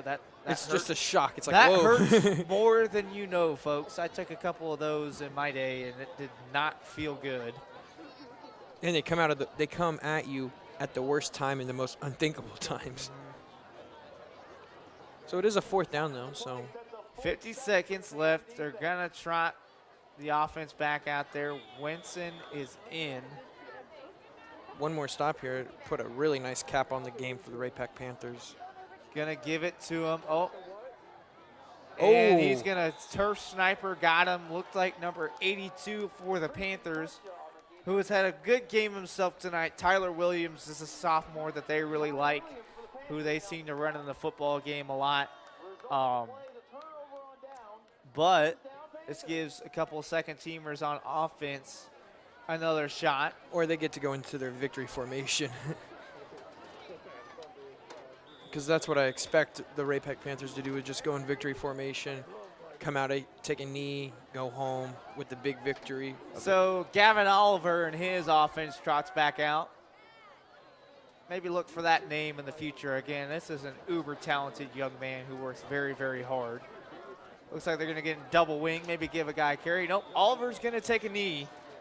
With 36 seconds left, young man's going to hand the ball to the ref. That might be it. I think they might have to snap it one more time.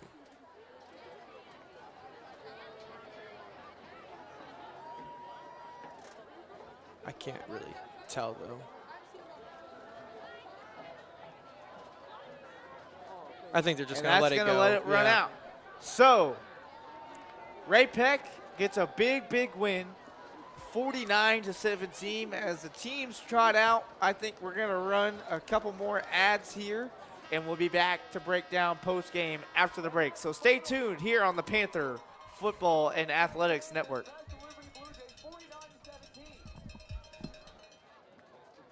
Your Panthers travel to Park Hill to take on the Trojans for a Week 9 matchup.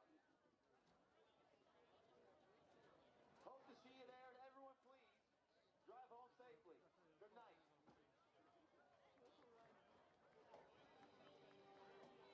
Qualifications and rules apply. See institution for details. Hello and welcome to What's Kasasa?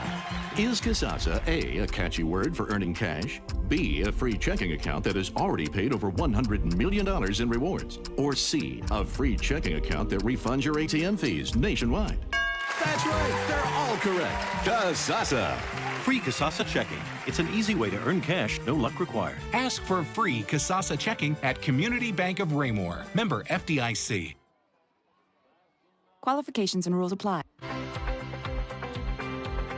Hometown Ticketing makes it fast and easy to buy tickets on your school's website or in the new Hometown Fan app. It's simple. Just search for your school, buy your tickets, and they'll be right there in your account, ready to be scanned when you get to your event. Download the Hometown Fan app today.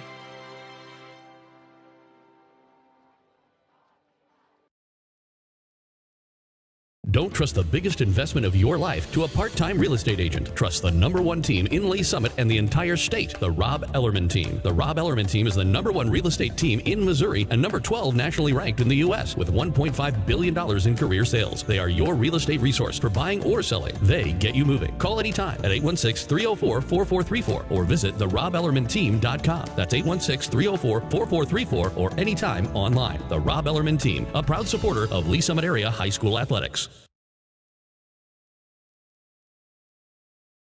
Fall is upon us, and so is the time to tune up that furnace. Don't miss the $49 special from Neil Harris Heating Service Experts. That's right, get your system tuned up for just $49, and you don't even have to be a Service Experts Advantage program member. Call 816-629-5343. That's 816-629-5343. Or schedule online at any time at neilharrisserviceexperts.com. That's neilharrisserviceexperts.com. And get ready for winter today. High school sports fans, Trent Green here, and when I want the latest scores and news, there's only one place I go, 810varsity.com. Live scores, features, brackets, and even watch games live on the laptop, phone, or mobile device. Watch the Lee Summit, Blue Springs, and Park Hill schools, Blue Valleys, Olathes, Rockhurst, Miege, Lansing. The list goes on into Missouri and Kansas. And playoff broadcasts too, plus top 25, awards, and more. Check it out now, Kansas City's home for high school sports, 810varsity.com.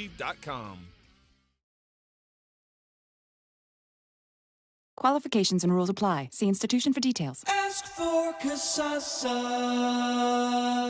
Warning. Free Kasasa checking may lead to a rise in disposable income due to cashback on everyday debit card purchases, refunds on ATM fees, and elimination of so-called service fees. Increased satisfaction may result while operating your debit card. If you suffer from chronic money loss, search for Kasasa online. This has been a financial health advisory courtesy of Kasasa. It's like money medicine for your shopping habit. Ask for free Kasasa checking at Community Bank of Raymore. Member FDIC. No matter what your goals are, competing at the next level, participating in a local 5K, or leading your team to state, the Sports Medicine Center at Children's Mercy is here to provide comprehensive 360-degree care for student athletes. Performance training, injury prevention, rehab services, nutrition, mental wellness, surgery, and more.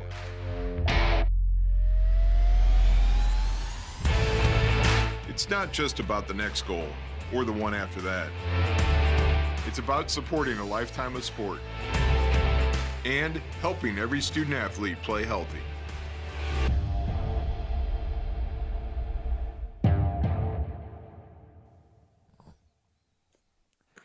Welcome back to Panther Studio. JT and I here in the booth for you. You finally get to see our pretty faces for a little bit longer than 30 seconds. JT, let's just real quickly before we get out of here tonight, go over the game. Jaden Doss probably had his best football game of the year, and Xander Dombrowski definitely had his best football game of the year. Number one was brilliant tonight. Yeah, he took care of the football. That's what you want out of a quarterback. He made some great throws. He did what he needed to when he needed to run with the football. He had that rushing touchdown as well. And then Jaden Doss, the 3 touchdowns, the hat trick, two of them with the sweep, and then that big, beautiful play on one-on-one coverage. That was a beautiful pass by Dombrowski. And then don't overlook that Ray-Pec defense didn't even give up a single point that second half. Huge second half from the Panthers. Get them to pull away 49-17 from the Blue Jays. One more guy I want to highlight, Nick Carr had a fantastic game. Took him a while to get going, but boy howdy when he did. Yeah. It was, again, like I said, chipped at the stone, chip at the stone, chip at the stone. It became a wheel. Liberty just didn't make the big plays that Ray-Pec did, and, man, Ray-Pec did have a lot. That seemed to be the theme of the night for both teams, really. When they came to scoring, it seemed to be big plays is what it was. But in the end, it was just like good old-fashioned saying in football, the other team just had a lot more points than the opposing squad. And it kind of goes the same, just more big plays and more stops, just kind of built up. That's why I leaned Ray-Pec at the half. Their defense was able to get off the field more in the first half, and that definitely carried over to a second half shutout. I think Liberty's going to look back at that last drive in the first half. If they took some points, I think they have a little bit of more mojo going into the second half. They go in the half with at least down by 2 or with the lead, but Ray-Pec's defense kind of set the tone for the second half from there. Great point. For JT Noah, I'm Seth Wansing. Thank you for spending your Friday night with us. I hope you have a great, safe weekend. Good night. Go Panthers. Your final score here, 49-17 Ray-Pec from the Panther Athletic Network and 810 for